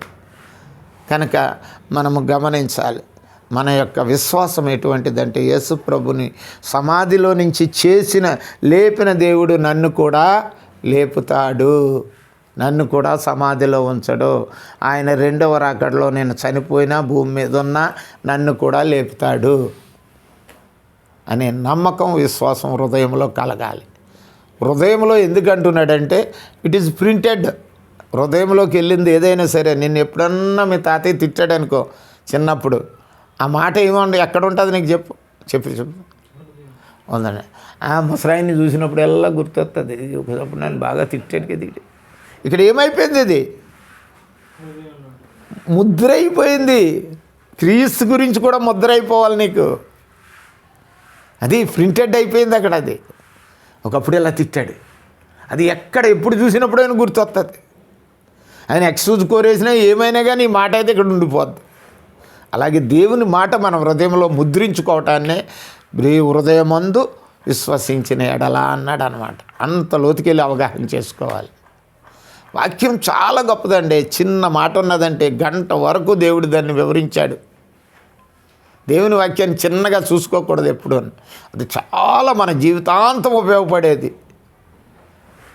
తెలుసా అండి? మన నాలుగుకి రుచి తగిలిందంటే జీవనదులన్నీ మన శరీరంలో ఉన్న ఈ అవయవాలు, నర్వ్స్ అన్నీ కూడా హ్యాపీ అవుతాయి.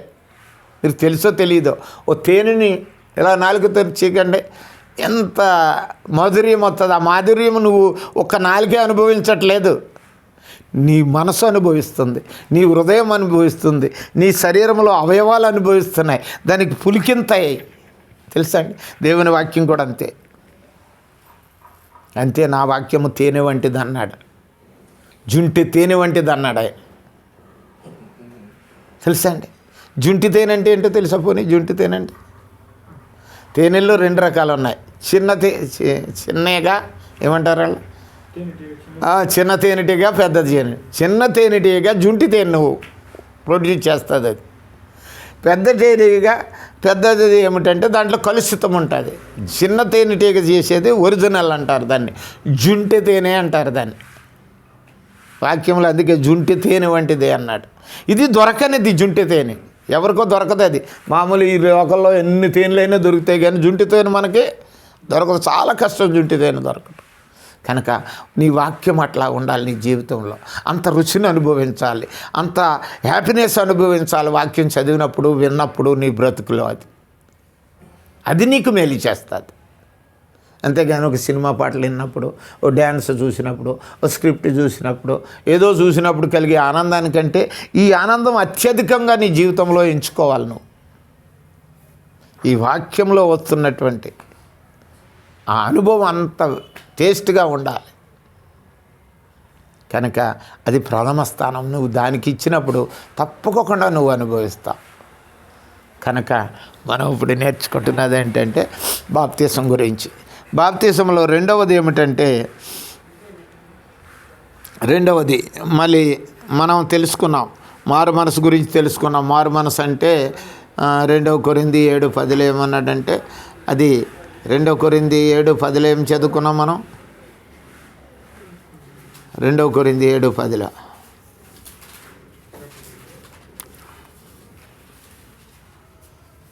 వందనాలు. 2 కొరింథీ 7:10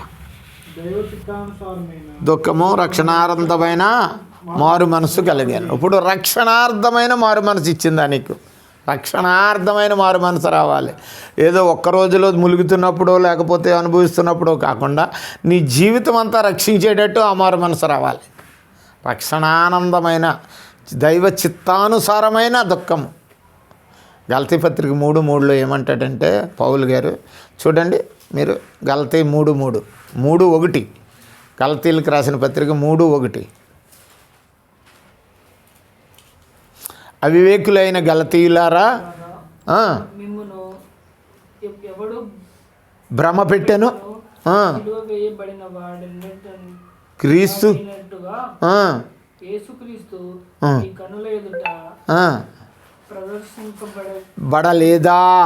బడలేదా అని క్వశ్చన్ ఉంటుంది.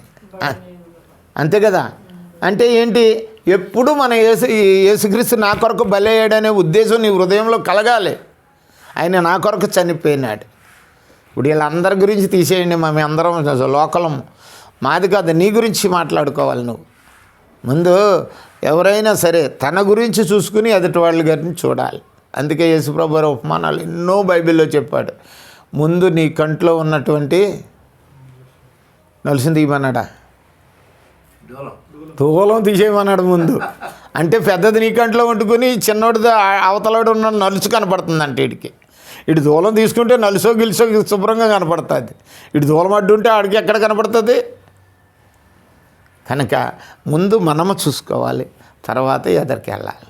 నీ జీవితాంతము కూడా విశ్వసించాలి. యేసు ప్రభు అని హృదయంలో విశ్వసించి ఆయన నా కొరకు చనిపోయి తిరిగి లేచానని, దేవుడు ఆయన లేపాననే విషయం నీ జీవితంలో గుర్తించాలి. నన్ను కూడా లేపుతాడనే ఆలోచన నీకు కలగాలి. అది నీ జీవితంలో నేర్చుకోవాల్సినవి. కనుక ఇక ఒక్కొక్క మాటను మనం జ్ఞాపకం చేసుకుందాం. చూడండి, క్రీస్తు మరణము, సమాధి, పునరుద్ధానం, మరి ఇవన్నీ కూడా మరి బాప్తీసానికి గుర్తు. మనం తీసుకుంటున్న బాప్తీసం ఎవరిదంటే క్రీస్తు మరణానికి సాదృశ్యం. అందుకే రోమీలకు రాసిన పత్రిక 6:3 చదవం. మనం క్రీస్తు యేసులోనికి బాప్తీసం పొందిన మనమందరం ఆయన మరణంలోనికి బాప్తీసం పొందుతామని మీరు ఎరుగరా అన్నాడు. కనుక మనం ఆయన మరణము, ఆయన పాతిపెట్టుట, ఆయన పునరుద్ధానం మన బాప్తీసానికి సాదృశ్యము. అర్థమైందా? ఆయన మరణం ఎలాగయ్యాడంటే సిలువలో మరణం అయిపోయాడు. ఆయన ఎలాగో చనిపోయినాడు, సిలువలో మరణం అయిపోయినాడు.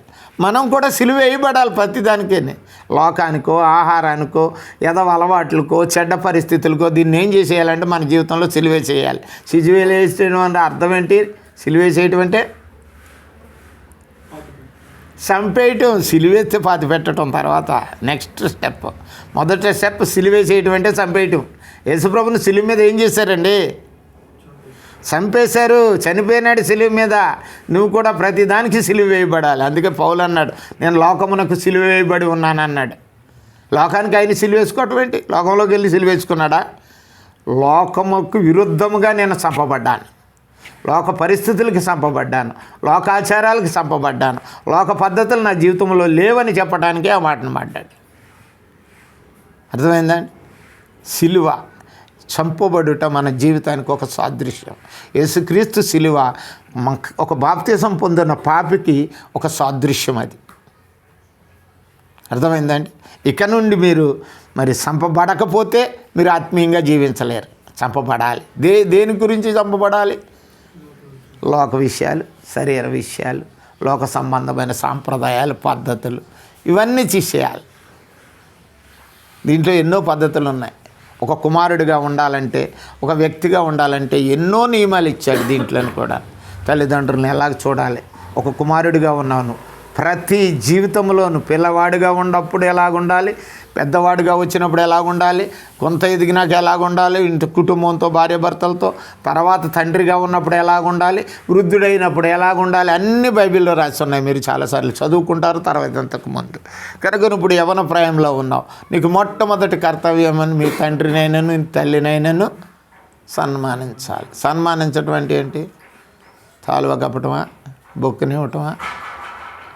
చెప్పండి. ప్రేమించటం మంచి మాటే, కానీ సరిగ్గా నాకు అర్థమయ్యేటట్టు చెప్పండి. విధేయులు అవ్వాలి, లోబడాలి.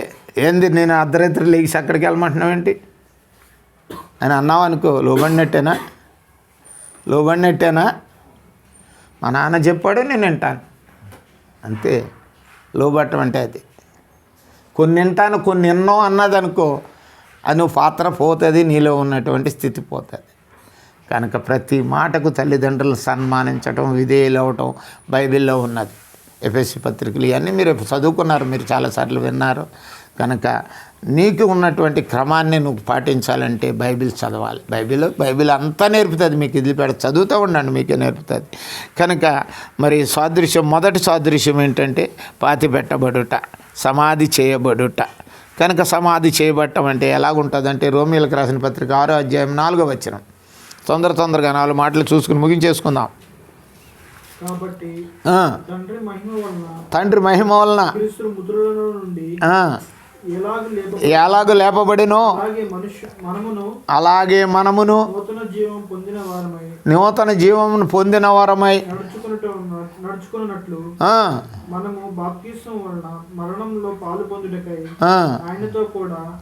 పాతి పెట్టబడితిమి. ఇప్పుడు చనిపోయిన వారిని తీసుకెళ్ళి ఏం చేస్తారంటే పాతి పెట్టేస్తారు. నిన్ను కూడా బాప్తీసంలో నీ జల సమాధి చేసేస్తారనమాట. యేసుక్రీస్తుని చనిపోయినాక తీసుకెళ్ళి సమాధి చేసేస్తారు. నిన్ను కూడా సమాధి చేసేస్తున్నారు. చనిపోయింది అంటే ఈ శారీరకంగా చనిపోవడం అని నేను అంటలేదు. శరీర ఇచ్ఛల ప్రకారము, శరీర కోరికల ప్రకారం వీటి విషయంలో ఇవన్నీ నా నుండి కొట్టివేయబడ్డాయి. నేను ఈ విషయాలు చనిపోయినాను, అది అన్నమాట. తర్వాత ఇంకో మాట చూసుకుందాం, చూడండి. ఇంకో మాట ఉంది, అక్కడే ఇంకో మాట ఉంది.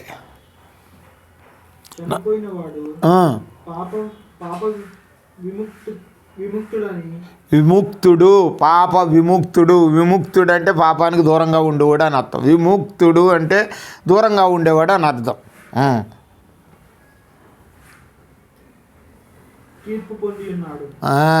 ఇక్కడి నుంచి ఏమి విముక్తుడు బాప్తిసం పొందిన తర్వాత? పాప విముక్తుడు. పాపం నుంచి విడిపోయినావు నువ్వు. పాపం నీకు కుదరదు, పాపం నీకు ఎలర్జీ. ఇప్పుడు ఒకటి తింటే నాకు పడదండి అంటాడు వాడు. పడనని మాటని ఇంగ్లీష్లో ఏమంటున్నారు ఇప్పుడు? ఎలర్జీ అంటున్నారు. ఎలర్జీ నాకు ఎలర్జీ అండి, నాకు పడదండి. అది ఎలర్జీ అంటే పడదని అర్థమే తెలుగులో. నాకు వంకాయ కూర ఎలర్జీ అండి అంటాడు వాడు. అడిగి పడదు. పాపం నీకు పడకూడదు. ఇంకా పాపం అనేది వస్తే నీ శరీరానికి పడకూడదు, నీ ఆలోచనలోకి రాకూడదు. ఇంకా అర్థం అవ్వలేదా? మీకు అర్థమైందా లేదా? అయ్యా, బాప్తీసం పొందిన తర్వాత ఆ పద్ధతి ఉంటేనే నువ్వు దేవుని రాజ్యంలో నీకు ఎంట్రన్స్ ఉంటుంది, లేకపోతే నీకు అక్కడ టికెట్ ఉండదు. నువ్వు మీ నాన్న ఇచ్చేసినా ఇంకొకరు ఇచ్చేసినా దేవుడు మాత్రం ఇవ్వడు నీకు. అది మాత్రం గుర్తుంచుకోండి. మీ జీవితంలో ఎవరైనా నీతి నిజాయితీగా బతికితేనే దేవుని రాజ్యం నీతిను సమాధానమని అయి ఉన్నది.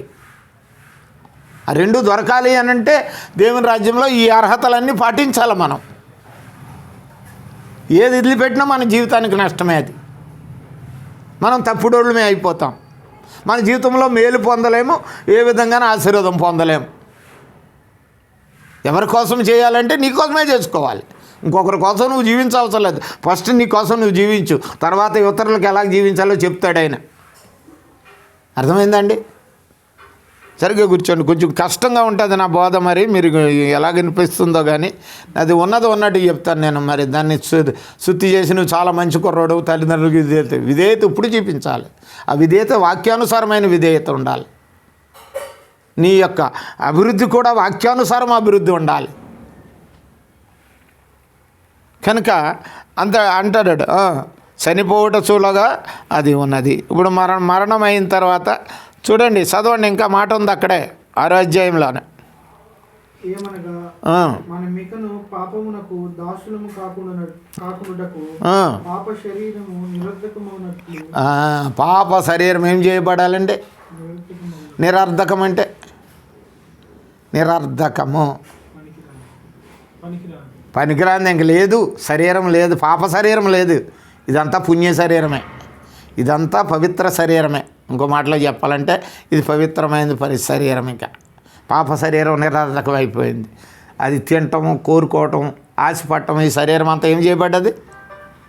నిరర్ధకం అయిపోయింది, లేకుండా పోయింది. ఇప్పుడున్న శరీరం వేరే శరీరం. ఇంకో మాట ఉంది అక్కడే, ప్రాచీన స్వభావము, దానికి ఆపోజిట్ నవీన స్వభావం. తర్వాత మీరు చదువుకున్నప్పుడు వస్తుంది అది. ప్రాచీన స్వభావం అంటే పాత స్వభావ జీవితం, పాత స్వభావ జీవితం. స్వభావము అనేది దేవుడిచ్చినటువంటి మనిషికి స్వభావం దేవుడి దగ్గర నుంచి వచ్చింది. ఎక్కడ ఉన్నదంటే ఆదికాండం 1వ అధ్యాయం 26, 27, 27లో ఉంది. 26, 27లో దేవుడు తన స్వరూపమందు చేశాడు. స్వభావ రూపము, స్వరూపం అంటే స్వభావ రూపం. ఆయన స్వభావాలన్నీ మనకిచ్చాడు, అలా చేశాడు. ఆ స్వభావం నుంచి మనకు ఇంకొక ఆదాము ఉన్నాడు. ఎవరైనా మామూలు ఆదాము. ఈ ఆదాము తప్పు చేసి ఆయన ప్రాచీన స్వభావాన్ని మనకు అంటగట్టాడు. అది నేను అంటలేదు.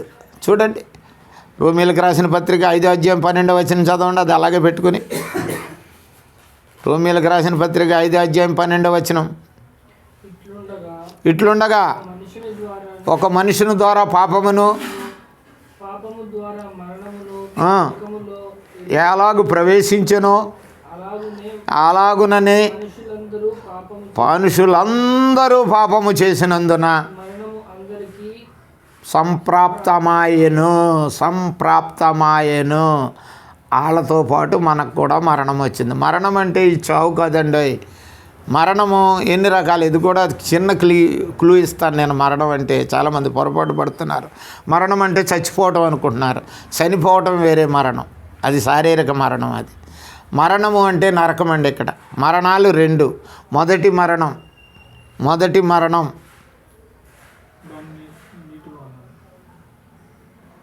చెప్పండి, కరెక్టే చెప్పండి. బాప్తీసం, అదే చెప్పండి అంటున్నాను, అందుకే కరెక్ట్ చెప్పేయండి. మొదటి మరణం బాప్తీసం, రెండవ మరణం నరకం. అర్థమైందండి? ఇక్కడ ఈ మరణాల గురించే మాట్లాడతాడు కానీ ఈ మరణాల గురించి మాట్లాడు. దాని దగ్గరికి వెళ్ళకండి, మీరు ఆలోచన కూడా పెట్టద్దు దాని గురించి. ఎప్పుడైనా రాసిపెట్టింది రోజు ప్రకారం చచ్చిపోతాం మనం. ఎంత ఆరోగ్యంగా ఉన్నా చచ్చిపోతాము, ఎంత బలహీనులైనా చచ్చిపోతాం. 4 రోజులు మంచం మీద పడి ఉంటాడు కానీ రోజు వచ్చే వరకు సావడాడు. సంవత్సరాలు మంచం మీద ఉన్నవాళ్ళు ఉన్నారు. బ్రదర్ భక్తి సింగ్ గారు ఒక సేవకుడు ఉండేవాడు. ఆయన 18 సంవత్సరాలు కోమాలో ఉన్నాడు.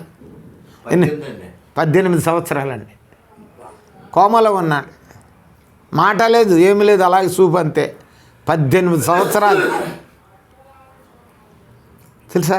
ఎందుకంటే ఆయన టైం రాలేదు. ఆయన శరీరం బలహీనం అయిపోయింది అంతే. ఆయన శరీరం బలహీనం అయిపోయింది. నీదైనా నాదైనా టైం వచ్చే వరకు ఆగవలసిందే. మనవాళ్ళు దానికి ఎన్నో పేర్లు పెడతారు రోగానికి. పారాలసిస్ వచ్చిందనో, ఇది అయిపోయింది, అదే. ఏ రోగం వచ్చినా టైం వచ్చే వరకు తీసుకెళ్ళడం. ఏ దినాన్ని నువ్వు పుట్టావో, మందు పుట్టినప్పుడు ఏం రాస్తాడు దాని మీద? మందు ఇప్పుడు ఒక టానిక్ చేశాడు, అదే పుట్టినరోజునే మందు తయారైనప్పుడే డేట్ వేసేస్తాడు. ఇన్ని దినాలు పని చేస్తుంది ఇది, ఇన్ని దినాల తర్వాత ఈ మందు పని చేయదు, విషం అయిపోద్ది అని రాసేస్తాడు దాని మీద ఎక్స్పైరీ డేటు. పుట్టినరోజునే వేసేస్తాడు. అలాగే నువ్వు పుట్టినప్పుడు నాకు పుట్టినప్పుడు చావు వేశారు. ఆ మరణం గురించి ఆలోచించవద్దు ఇక్కడ. అది ఫిక్స్ అయిపోయింది, ఆయనకే తెలుసు, మాకు తెలియదు. ఈ బైబిల్లో కూడా దాని గురించి చెప్పలేదు. ఎవరికి తెలుసు? ఆయనకే తెలుసు. అది ఏ రోజున రాశాడో ఆయనకే, రాసిన ఆయనకే తెలుసు. అది దీంట్లో రాయబడలేదు ఏ దినాన్ని వెళ్ళిపోతావు నువ్వు అని. కనుక ఆ మరణం గురించి, మరణము అంటే మొదటి మరణం బాప్తీసము, రెండవ మరణం నరకం. నరకంలో చచ్చిపోం మనిషి. అసలు ఆత్మ చనిపోదు. ఆత్మ అనేది ఎప్పుడు చావులేదు దానికి. ఉంటే మరణంలోనే అగ్నిగుణంలో అయినా ఆరని అగ్నిలో పురుగు చావదు, అగ్ని ఆరాధన అక్కడైనా అలా కాలుతానే ఉండాలి, లేకపోతే నిత్య జీవంలో నెమ్మదైనా పొందాలి. సావు ఉండదు ఆత్మకు. ఎందుకు సావు ఉండదు? ఊహించావు ఎప్పుడన్నా? ఊహించలేదు. ఎందుకు సావు ఉండదు చెప్పమంటావా? నీకు అర్థమైపోవాలి ఇప్పటికి ఎందుకు చావు ఉండదు.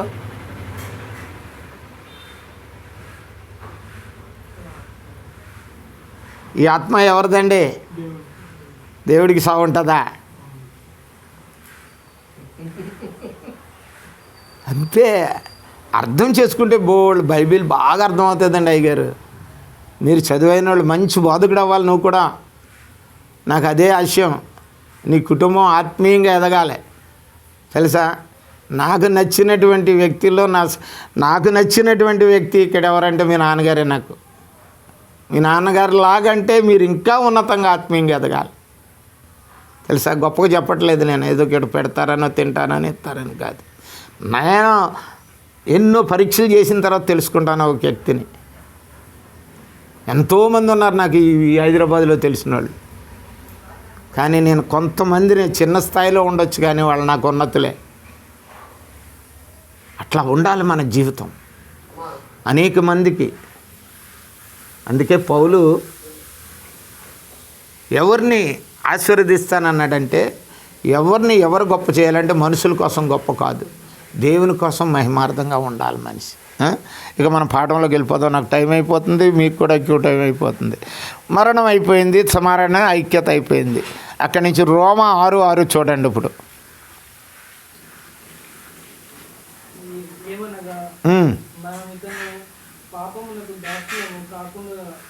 కాకుండా ఉన్నట్లు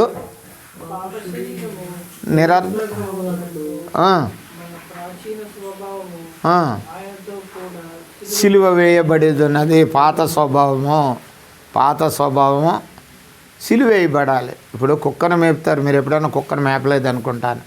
కుక్కను మేపి ఇంట్లో కుక్కను మేపుతారు. కుక్కను మేపినప్పుడు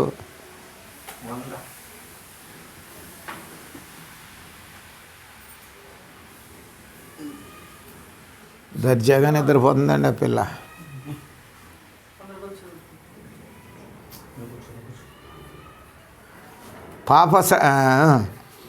కుక్కను మేపుతారు. కుక్కను చూశారు కదా మేపటం. కుక్కను మేపినోడు పొద్దున్నే తీసుకెళ్తాడు దాన్ని. ఎక్కడికి? 2 నెంబర్కి. వాకింగ్గా దానికి 2 నెంబర్ కోసం తీసుకెళ్తాడు. అటు కింద ఇక్కడ ఎరక్కోకుండా అక్కడ ఎరుగుతుందని తీసుకెళ్తాడు. తీసుకెళ్ళినప్పుడు అది ఏం చేస్తుంది చెప్పాలి. ఎప్పుడు గమనించలేదు, మీరు తీసుకెళ్ళలేదు కాబట్టి మీకు తెలియదు. కుక్క ఏం చేస్తుంది తెలుసా? రోడ్డు పక్కన గొలుసెట్టుకున్నా, తోడెట్టుకున్నా, ఏం కట్టినా సరే అంటే వాసన చూస్తూ ఉంటుంది. ఏం వాసన కావాలి దానికి? కుక్క స్వభావం ఏంటి తెలుసా? కక్కింది పనికిరాని తింటమే దాని అలవాటు. దీనికి ఎంతో రాయల్ ఫుడ్ పెడతారు, ముద్దులు ఎట్టుకుంటారు దాన్ని, కానీ అది పీతి కోసం ఆశపడుతుంది. అలాగే క్రైస్తవుడు అయిన తర్వాత లోకం పీతి వాసన మనకు అసహ్యంగా అనిపించాలి. లోకం అనే పీతి మనకు ఎలాగ అనిపించాలండి? నేను ఎలా మాట్లాడుతున్నందుకు బాధపడకు, నాకు యూట్యూబ్లోకి ఎక్కుతుంది, అయినా పర్వాలేదు, ఉన్నది మాట్లాడతాను నేను. ఆ చెడు వాసన ఉన్నది చూసావా, ఆ చెడు జీవితం ఉన్నది చూసావా, అది మనకు అసహ్యం అనిపించాలి. కుక్కలాగా దాన్ని వాసన చూసుకొని మనం తిరగకూడదు. అర్థమైందండి? అర్థమవుతుందా లేదా? కనుక చదవండి, ఇప్పుడు చదవండి. చనిపోయిన వాడు పాప విముక్తుడని తీర్పు పొంది ఉన్నాడు. మనము క్రీస్తుతో కూడా చనిపోయిన ఎడల మృతులలో నుండి లేచిన క్రీస్తును ఇకను చనిపోడని ఎరిగి చనిపోడనియు మరణమునకు ఇకను ఆయన మీద ప్రభుత్వము లేదనియు ఎరిగి ఆయనతో కూడా జీవించుదుమని నమ్ముచున్నాము. అది మనం నమ్మాలి. అది మనకు కూడా అదే ఉంది. యేసు ప్రభు మనల్ని ఆ యొక్క మరణాన్ని నుంచి జయించడానికి ఆయన మన కొరకు మరణమయ్యాడు. ఆ తిరిగి లేవటం చూడగా మనకి ఆ మరణ ముళ్ళును మన జీవితాన్ని నుంచి విరిచేశాడు. అందుకే 12 రోమాపత్రిక 12:1 ఏమున్నది? 12:1 రోమా 12:1 కాబట్టి సహోదరులారా, ఆ, పరిశుద్ధమును దేవునికి 8:1 క్షమించండి, 8:1 క్షమించండి. రోమపత్రిక 8:1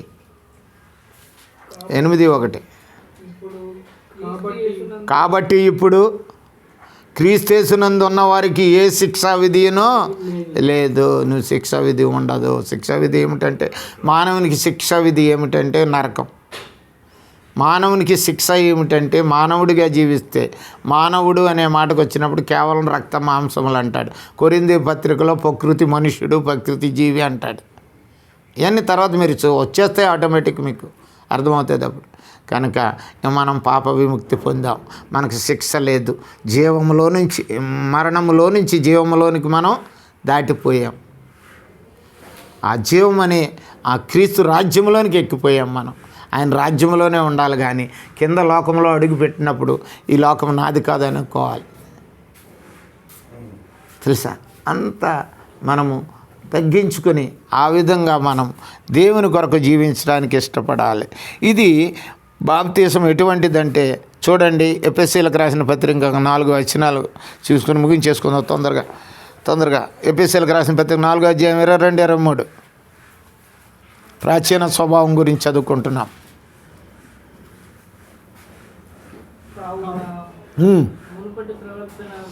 మునుపటి ప్రవర్తన విషయంలో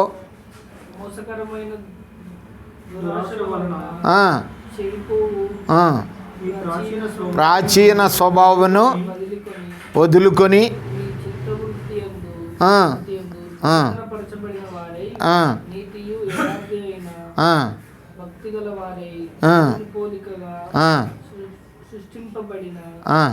నవీన స్వభావమును ధరించుకొనవలెను. దేవుని పోలికగా చూసిన నవీన స్వభావం. దేవుని పోలిక అంటే ఏమిటి? దేవుడు ఎలా ఉంటాడు? దేవుడు ఎలా ఉంటాడో యేసుక్రీస్తు వచ్చి చూపించాడు. ఎవడో తండ్రిని చూడలేదు, నన్ను చూసినాడు తండ్రిని చూసినట్టు. యేసుక్రీస్తు స్వరూప్యంలో మార్చబడాలి. ఆయన గుణలక్షణాలు, ఆయనకున్న ప్రేమ, ఆయనకున్న కనికరం, ఆయనకున్న దయ, ఆయనకున్న జాలి, ఆయనకున్న పవిత్రత, ముఖ్యంగా ఆయనకున్న పరిశుద్ధత అంతా కూడా మనకు రావాలి.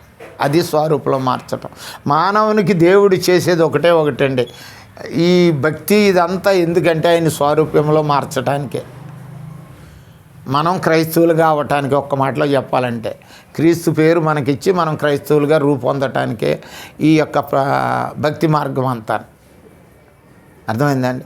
అదే కొలసీలకు రాసిన పత్రిక 2వ అధ్యాయం 12వ వచనంలో కూడా అదే మాట ఉంటుంది. చూడండి, కొలసి 2:12 కాదు కానీ 3:9 చూడండి. 3:9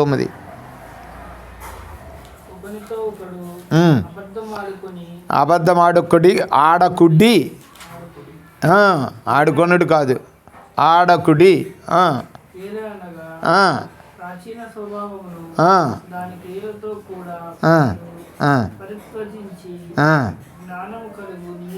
జ్ఞానము కలుగు నిమిత్తము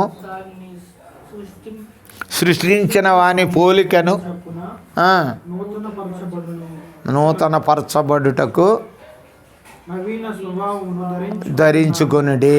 కనుక ఆయన రూపం కావాలంటే నవీన స్వభావం వచ్చేయాలి. ఇంకా ఈయన స్వభావం వేరే మారిపోవాలి, మనం చేంజ్ అయిపోవాలన్నట్టు. బాప్తిజం పొందిన తర్వాత క్రీస్తు స్వరూపి మనలోకి వచ్చేయాలి. క్రీస్తులోనికి బాప్తిజం పొందాము కనుక ఆయన మరణము, ఆయన సమాధి, ఆయన పునరుద్ధరణ జీవితం మన జీవితంలోకి వచ్చేయాలి. అది బాప్తిజం సాదృశ్యం. అర్థమైందా? కొద్దిగా అర్థమైందా అయ్య గారు?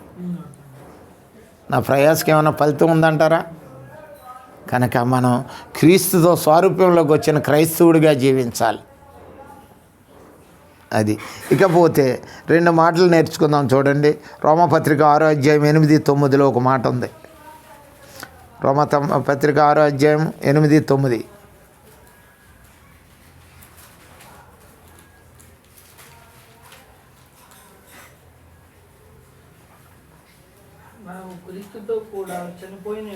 చనిపోయిన ఎడల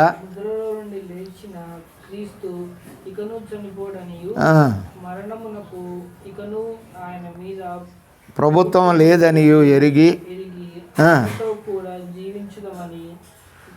నమ్ముచున్నాము. అని నమ్ముతూ విశ్వసించాలి. 10 ఏలనగా ఉమ్, ఆయన చనిపోవుట చూడగా ఉమ్. పాపము విషయమై ఒక్కమారే చనిపోయెను. ఆయన పాప విషయం ఒక్కమారే చనిపోయాను మన పాపాల నిమిత్తం.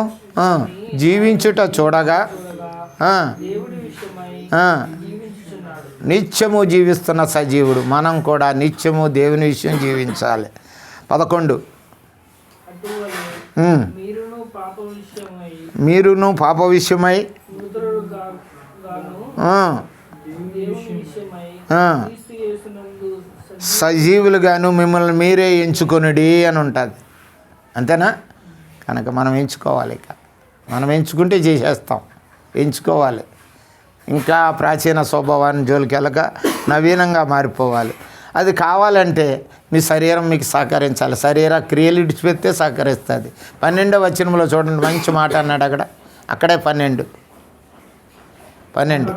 కాబట్టి శరీర దురాశలను శరీర దురాశలకు లోనగు దురాశకు లోబడినట్లుగా ఆ, చావునకు లోనైన ఆ, మీ శరీరమందు ఆ, పాపమును ఏలనీకుడి. పాపమును ఏలనివ్వకడి. ఒక్కొక్కసారి పాపం ఏం చేస్తుంది? మనల్ని ఏళ్తుంది. పాపం మనల్ని ఏళ్తుంది. ఏలితే ఏం చేస్తుంది? పాపం దాన్ని బంధించేసి మనల్ని పాపులుగా నిద్రించేస్తుంది. మన శరీరంలో ఉన్నటువంటి, అందుకే 13లో ఏమన్నాడు చూడండి, అక్కడే 13 మరియు ఆ, మీ అవయములను మీ అవయవములను, మీ అవయవాలంటే శరీరంలో భాగాల్ని దుర్నీతి సాధనములుగా సాధనములుగా ఆ, పాపమునకు అప్పగింపకుడి. మన శరీరంలో అవయవాలు పాపానికి అప్పగింపకూడదు. అవయవాలు ఏమేం పని చేస్తాయో నీకు తెలుసు, చదువుకున్నాం. చెయ్యి కూడా పాపానికి వెళ్ళకూడదు, కాలు పాపానికి పాప దారిలు మడకూడదు, చెయ్యి పాప పనులు చేయకూడదు, పాపం చూపు చూడకూడదు. అవన్నీ తర్వాత చాలా ఉన్నాయి రిఫరెన్స్, దేవుడే ఇస్తాడు మీకు. పాపము వినకూడదు కదండి. గాంధీ మహాత్ముడు బొమ్మ వేసినప్పుడు 3 కోతుల్ని ఎత్తారు. చూసారు ఎప్పుడన్నా మీరు? ఎందుకు ఎత్తారు? ఆయన సిద్ధాంతం కాదు, బైబిల్ సిద్ధాంతం. ఆయన నేర్చుకుని వచ్చాడు. అక్కడ సౌత్ ఆఫ్రికా వెళ్ళినప్పుడు, అక్కడ ఇంగ్లాండ్ వెళ్ళినప్పుడు, ఆయన బారెట్లా చదివినప్పుడు, ఆయన చర్చ్కి వెళ్ళినప్పుడు నేర్చుకున్నటువంటి మాటలు ఆయనకి ఎంతో అంకితం అయిపోయింది. అది ఆయన జీవితాన్ని అత్తుకుని, అందుకే ఆయన మహాత్ముడు అంటాడు. మహా అంటే ఏంటి? మహా అంటే దేవుడికే చెందుతుంది, ఇంకెవరికి చెందదు. మహా అంటే దేవుడు. ఆత్ముడు అంటే దేవుని ఆత్మ కలిగిన వాడు కనుకనే చెడు వినొద్దు, చెడు చూడొద్దు, చెడు చేయొద్దు అని చెప్పి అట్లాగా 3 బొమ్మల్ని ఎత్తారు. కనుక మన జీవితంలో చెడుకి దూరంగా ఉండాలి. చెడు మన అవయవాలతో ఏ తప్పు కూడా చేయకూడదు. రోమపత్రిక 6:20 వచనం చూడండి. 6:20 మీరు పాపమునకు దాసులై ఉన్నప్పుడు నీతి విషయమై నిర్బంధము లేని వారై ఉంటుంది. అప్పుడు అంటే అర్థం ఏంటి? లోకంలో ఉన్నప్పుడు మనకి అడ్డకట్లు ఏమీ లేవు, ఇలా చేయొచ్చు అలా చేయొచ్చు అని ఏమీ లేవు, నిర్బంధం లేదు మనకి. ఎలాగైనా బతకొచ్చు. ఇప్పుడు సంగతి చెప్తున్నాడు. మళ్ళీ చదవండి. అప్పుడు క్రియల వలన మీకేమీ ఫలము కలిగినో వాటిని గూర్చి మీరిప్పుడు సిగ్గుపడుచున్నారు కాదా? వాటి అంతము మరణమే. అయినను ఇప్పుడు పాపము నుండి విమోచింపబడి దేవునికి దాసులైనందున పరిశుద్ధత కలుగుటయే మీకు జీతము. మనం పరిశుద్ధంగా జీవించటమే మన జీవితానికి మనకు వచ్చే లాభం, మేలు, ఆశీర్వాదం, దీవెన, ఇవన్నీ కూడా అవే. పరిశుద్ధంగా జీవిస్తే నాకు ప్రతిదీ ఆశీర్వాదమే, దీవెనే. కొంచెం కష్టం నష్టం అవ్వచ్చేమో కానీ, మీ మనసు కురుంగొచ్చేమో కానీ అది దీవెనకరం, ఆశీర్వాదం కర్మ అని పరిశుద్ధాత్మ దేవుడు పౌలు ద్వారా చెప్తున్నాడు. 23 చదివేయండి డైరెక్ట్. ఏలయనగా మరణము ప్రభు అయిన యేసుక్రీస్తు వలన కలుగు అది కృప. చదవండి, అక్కడే ఉంది ఆఖరి మాట. దేవుని కృపావరం మన ప్రభు అయిన యేసుక్రీస్తునందు నిత్య జీవము. కనుక వీటన్నిటిని విడిపించి జీవించినట్లయితే మనకు నిత్య జీవం దొరుకుతుంది. అందుకే కొలసి 2:12 చూడండి.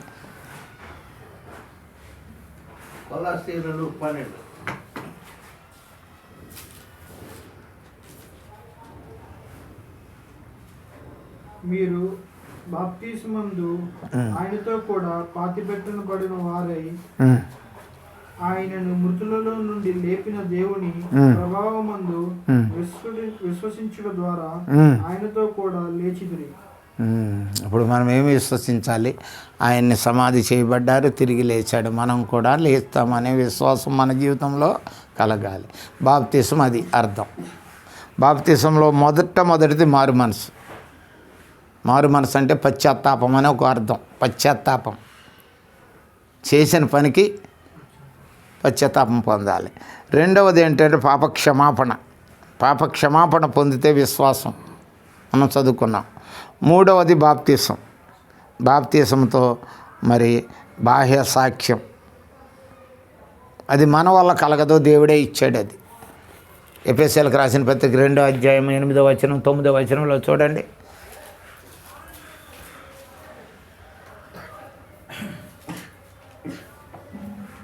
మీరు విశ్వాసము ద్వారా కృపచేతనే రక్షింపబడితిరి కానీ ఇది మీ వల్ల కలిగినది కాదు, దేవుని వరమే. అది దేవుడు మనకిస్తున్నటువంటి బాప్తిసం వరం. అర్థమైందండి? నిన్ను ప్రేమించాడు, నీకు బాప్తిసాన్ని ప్రేరేపించాడు, నీకు ఒక ధన్య జీవితానికి ఇవ్వటానికి దేవుడు ఇష్టపడ్డాడు. నీ కొరకు కల్వరిశిలలో బలైపోయాడు, నా కొరకు సమాధి చేయబడ్డాడు, తిరిగి లేచాడనే విశ్వాసం నీలోకి రావడానికి కారణం దేవుడే, నువ్వే కాదు. ఎవడో కూడా నేను మారిపోతానని అనుకోవటం, నా క్రియలు నా ఆలోచనలు మంచివాడిని అనుకోవటం చెడ్డ. అది దేవుడు ఇస్తేనే దొరుకుతుంది, లేకపోతే లేదు. రక్షణ అయినా బాప్తిస్మైనా కనుక అది నమ్మాలి. దేవుడు ఇచ్చాడు కాబట్టి ఆ దేవుడే నన్ను నడిపిస్తాడు, ఆ దేవుడే నన్ను పోషిస్తాడు, ఆ దేవుడే నన్ను నీతిమంతుడిగా స్థిస్తాడు, ఆ దేవుడే నన్ను దేవుని రాజ్యంలో వారసుడిగా చేస్తాడు, ఆ దేవుడే నన్ను దేవుని రాజ్యాన్ని ఏలగటానికి ఒకసారి యాజకుడిగా దేవుని రాజుగా చేయగలడు అనే విశ్వాసం అలాగ ప్రగాఢం కదండి. హైదరాబాద్లో వెళ్ళాలి, ఉద్యోగం చేయాలి, పెళ్లి చేసుకోవాలి, పిల్లల్ని కనాలి, ఇల్లు కట్టాలి, ఎన్ని ఆలోచనలు వచ్చేస్తాయి మనకి చెప్పండి. ఉదాహరణకి చెప్తున్నాను, నీ వస్తాయి కదా. అలాగే ఆత్మీయంగా కూడా ఉదాహరణ ఉండాలి నీకు. ఎప్పుడు చూసినా 1వ తరగతి చదువుతుంటే ముద్దెట్టుకుంటుందా తల్లి? ఎదగాలి, ఆత్మీయంగా కూడా మనం ఎదగాలి. ఒకప్పుడు నేను బోధించాలి, టీవీ రాజు ఇప్పుడు నాకు బోధిస్తున్నాడు కదా, అటువంటి బోధ నేను చెయ్యాలి. అది దేవుడు ఎంచుకోమన్నది నేను. అర్థమైందా? ఎప్పుడు కూడా మనం ఇదే ఉండాలని కాదు, దేవుడు ఇంకా ఆశీర్వదిస్తాడు. నీకు ఆశ గల ప్రాణాలని తృప్తిపరిచే దేవుడు, అడిగిన దానికంటే అత్యధికంగా ఇచ్చే దేవుడు. అది గుర్తుంచుకోవాలి. దేవుని వాగ్దానాలు అవునంటే అవునట్టున్నాయి, లేదంటే లేదంతే. 1000 సంవత్సరాలు, ఇందాక చెప్పాను, 1000 సంవత్సరాల క్రింద రాయబడినవి నూతన నిబంధనలు అన్నీ నెరవేరినాయి. ఎవరికైనా ఉన్నది ఈ భూ ప్రపంచంలో? ఎవరైనా మరణాన్ని గెలిచి లెగిసి తిరిగి వచ్చారా? తెలుసా? ఆయన ఒక్కడే. అది సత్యం. కనుక ఇది సత్యం, వీరు విన్నది సత్యం. కానీ మీరు దాన్ని పాటిస్తే తప్పకుండా మీరు కూడా సత్యవంతుడైనటువంటి దేవుణ్ణి విశ్వసించి ఆయనలో నీతిగా యథార్థంగా బతికినట్లయితే బాప్తీసం వల్ల మీకు కలిగే మరి ఆ స్థితి మనకి బాప్తీసం అవుతుంది. 3 బాప్తీసాల గురించి చెప్పాను కదా. మారు మనసు సంబంధమైన బాప్తీసం, పరిశుద్ధాత్మ బాప్తీసం, అగ్ని బాప్తీసం. అది స్టెప్ బై స్టెప్ ఎదుగుతూ ఉంటుంది. మొదటి నీటి బాప్తీసం, తర్వాత పరిశుద్ధాత్మ మీలోకి అభిషేకిస్తాడు, అది అభిషేక ఫలితం. దావీదవన ఎవరైనా భూమి మీద అందరూ పొందారు ఈ 3 బాప్తీసాలు. అప్పుడే బోధకుడు అవుతాడు ఎవరైనా. అగ్ని బాప్తీసం వచ్చినప్పుడే ఆయన బోధకుడిగా తీర్చబడతాడు.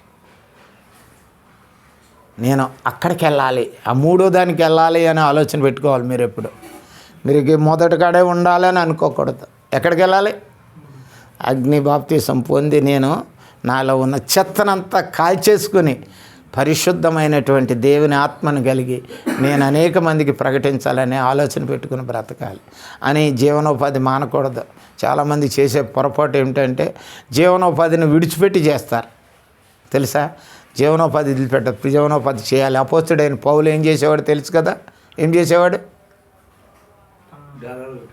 డేరాలు కుట్టేవాడు ఆయన. తెలుసా అండి? డేరాలు కుట్టడం అంటే మనం చిన్న చూపు చూస్తాం వాడిని, కానీ అంత భక్తుడు తన పొట్ట కోసం, దాని విశ్వాసాల పొట్ట కోసం డేరాలు కుట్టి పనిచేసి మనకి ఈ రోజున దేవుని పరిశుద్ధమైన లేఖనాలు చెప్పాడు. తెలుసా? అదే అనమాట. జీవనోపాధితో పాటు ఇవి సాగించాలి. దేవుడు అన్నీ సాగిస్తాడు. అంతేగాని నేను ఇది వదిలిపెట్టేసి దానికి వెళ్ళిపోతానని అనుకోవద్దు. దేవుడు ఎప్పుడు పంపుతాడో ఇది మానేసి అది చేయరా అని అప్పుడు వరకు అన్ని పనులు చేయాలి మనం. ఎదగాలి. దేవుడు నిన్ను రక్షణలో సంపూర్ణమైన ఆత్మతో నిన్ను అభిషేకించి ఆత్మాభిషేకం ద్వారా బాప్తీసము. మరి రేపు సండే ఎవరు ఇస్తున్నారండి బాప్తీసం? ఎవరుంటే వాళ్ళు. అదే మీరేనా? ఇచ్చేయండి, ఇవ్వండి.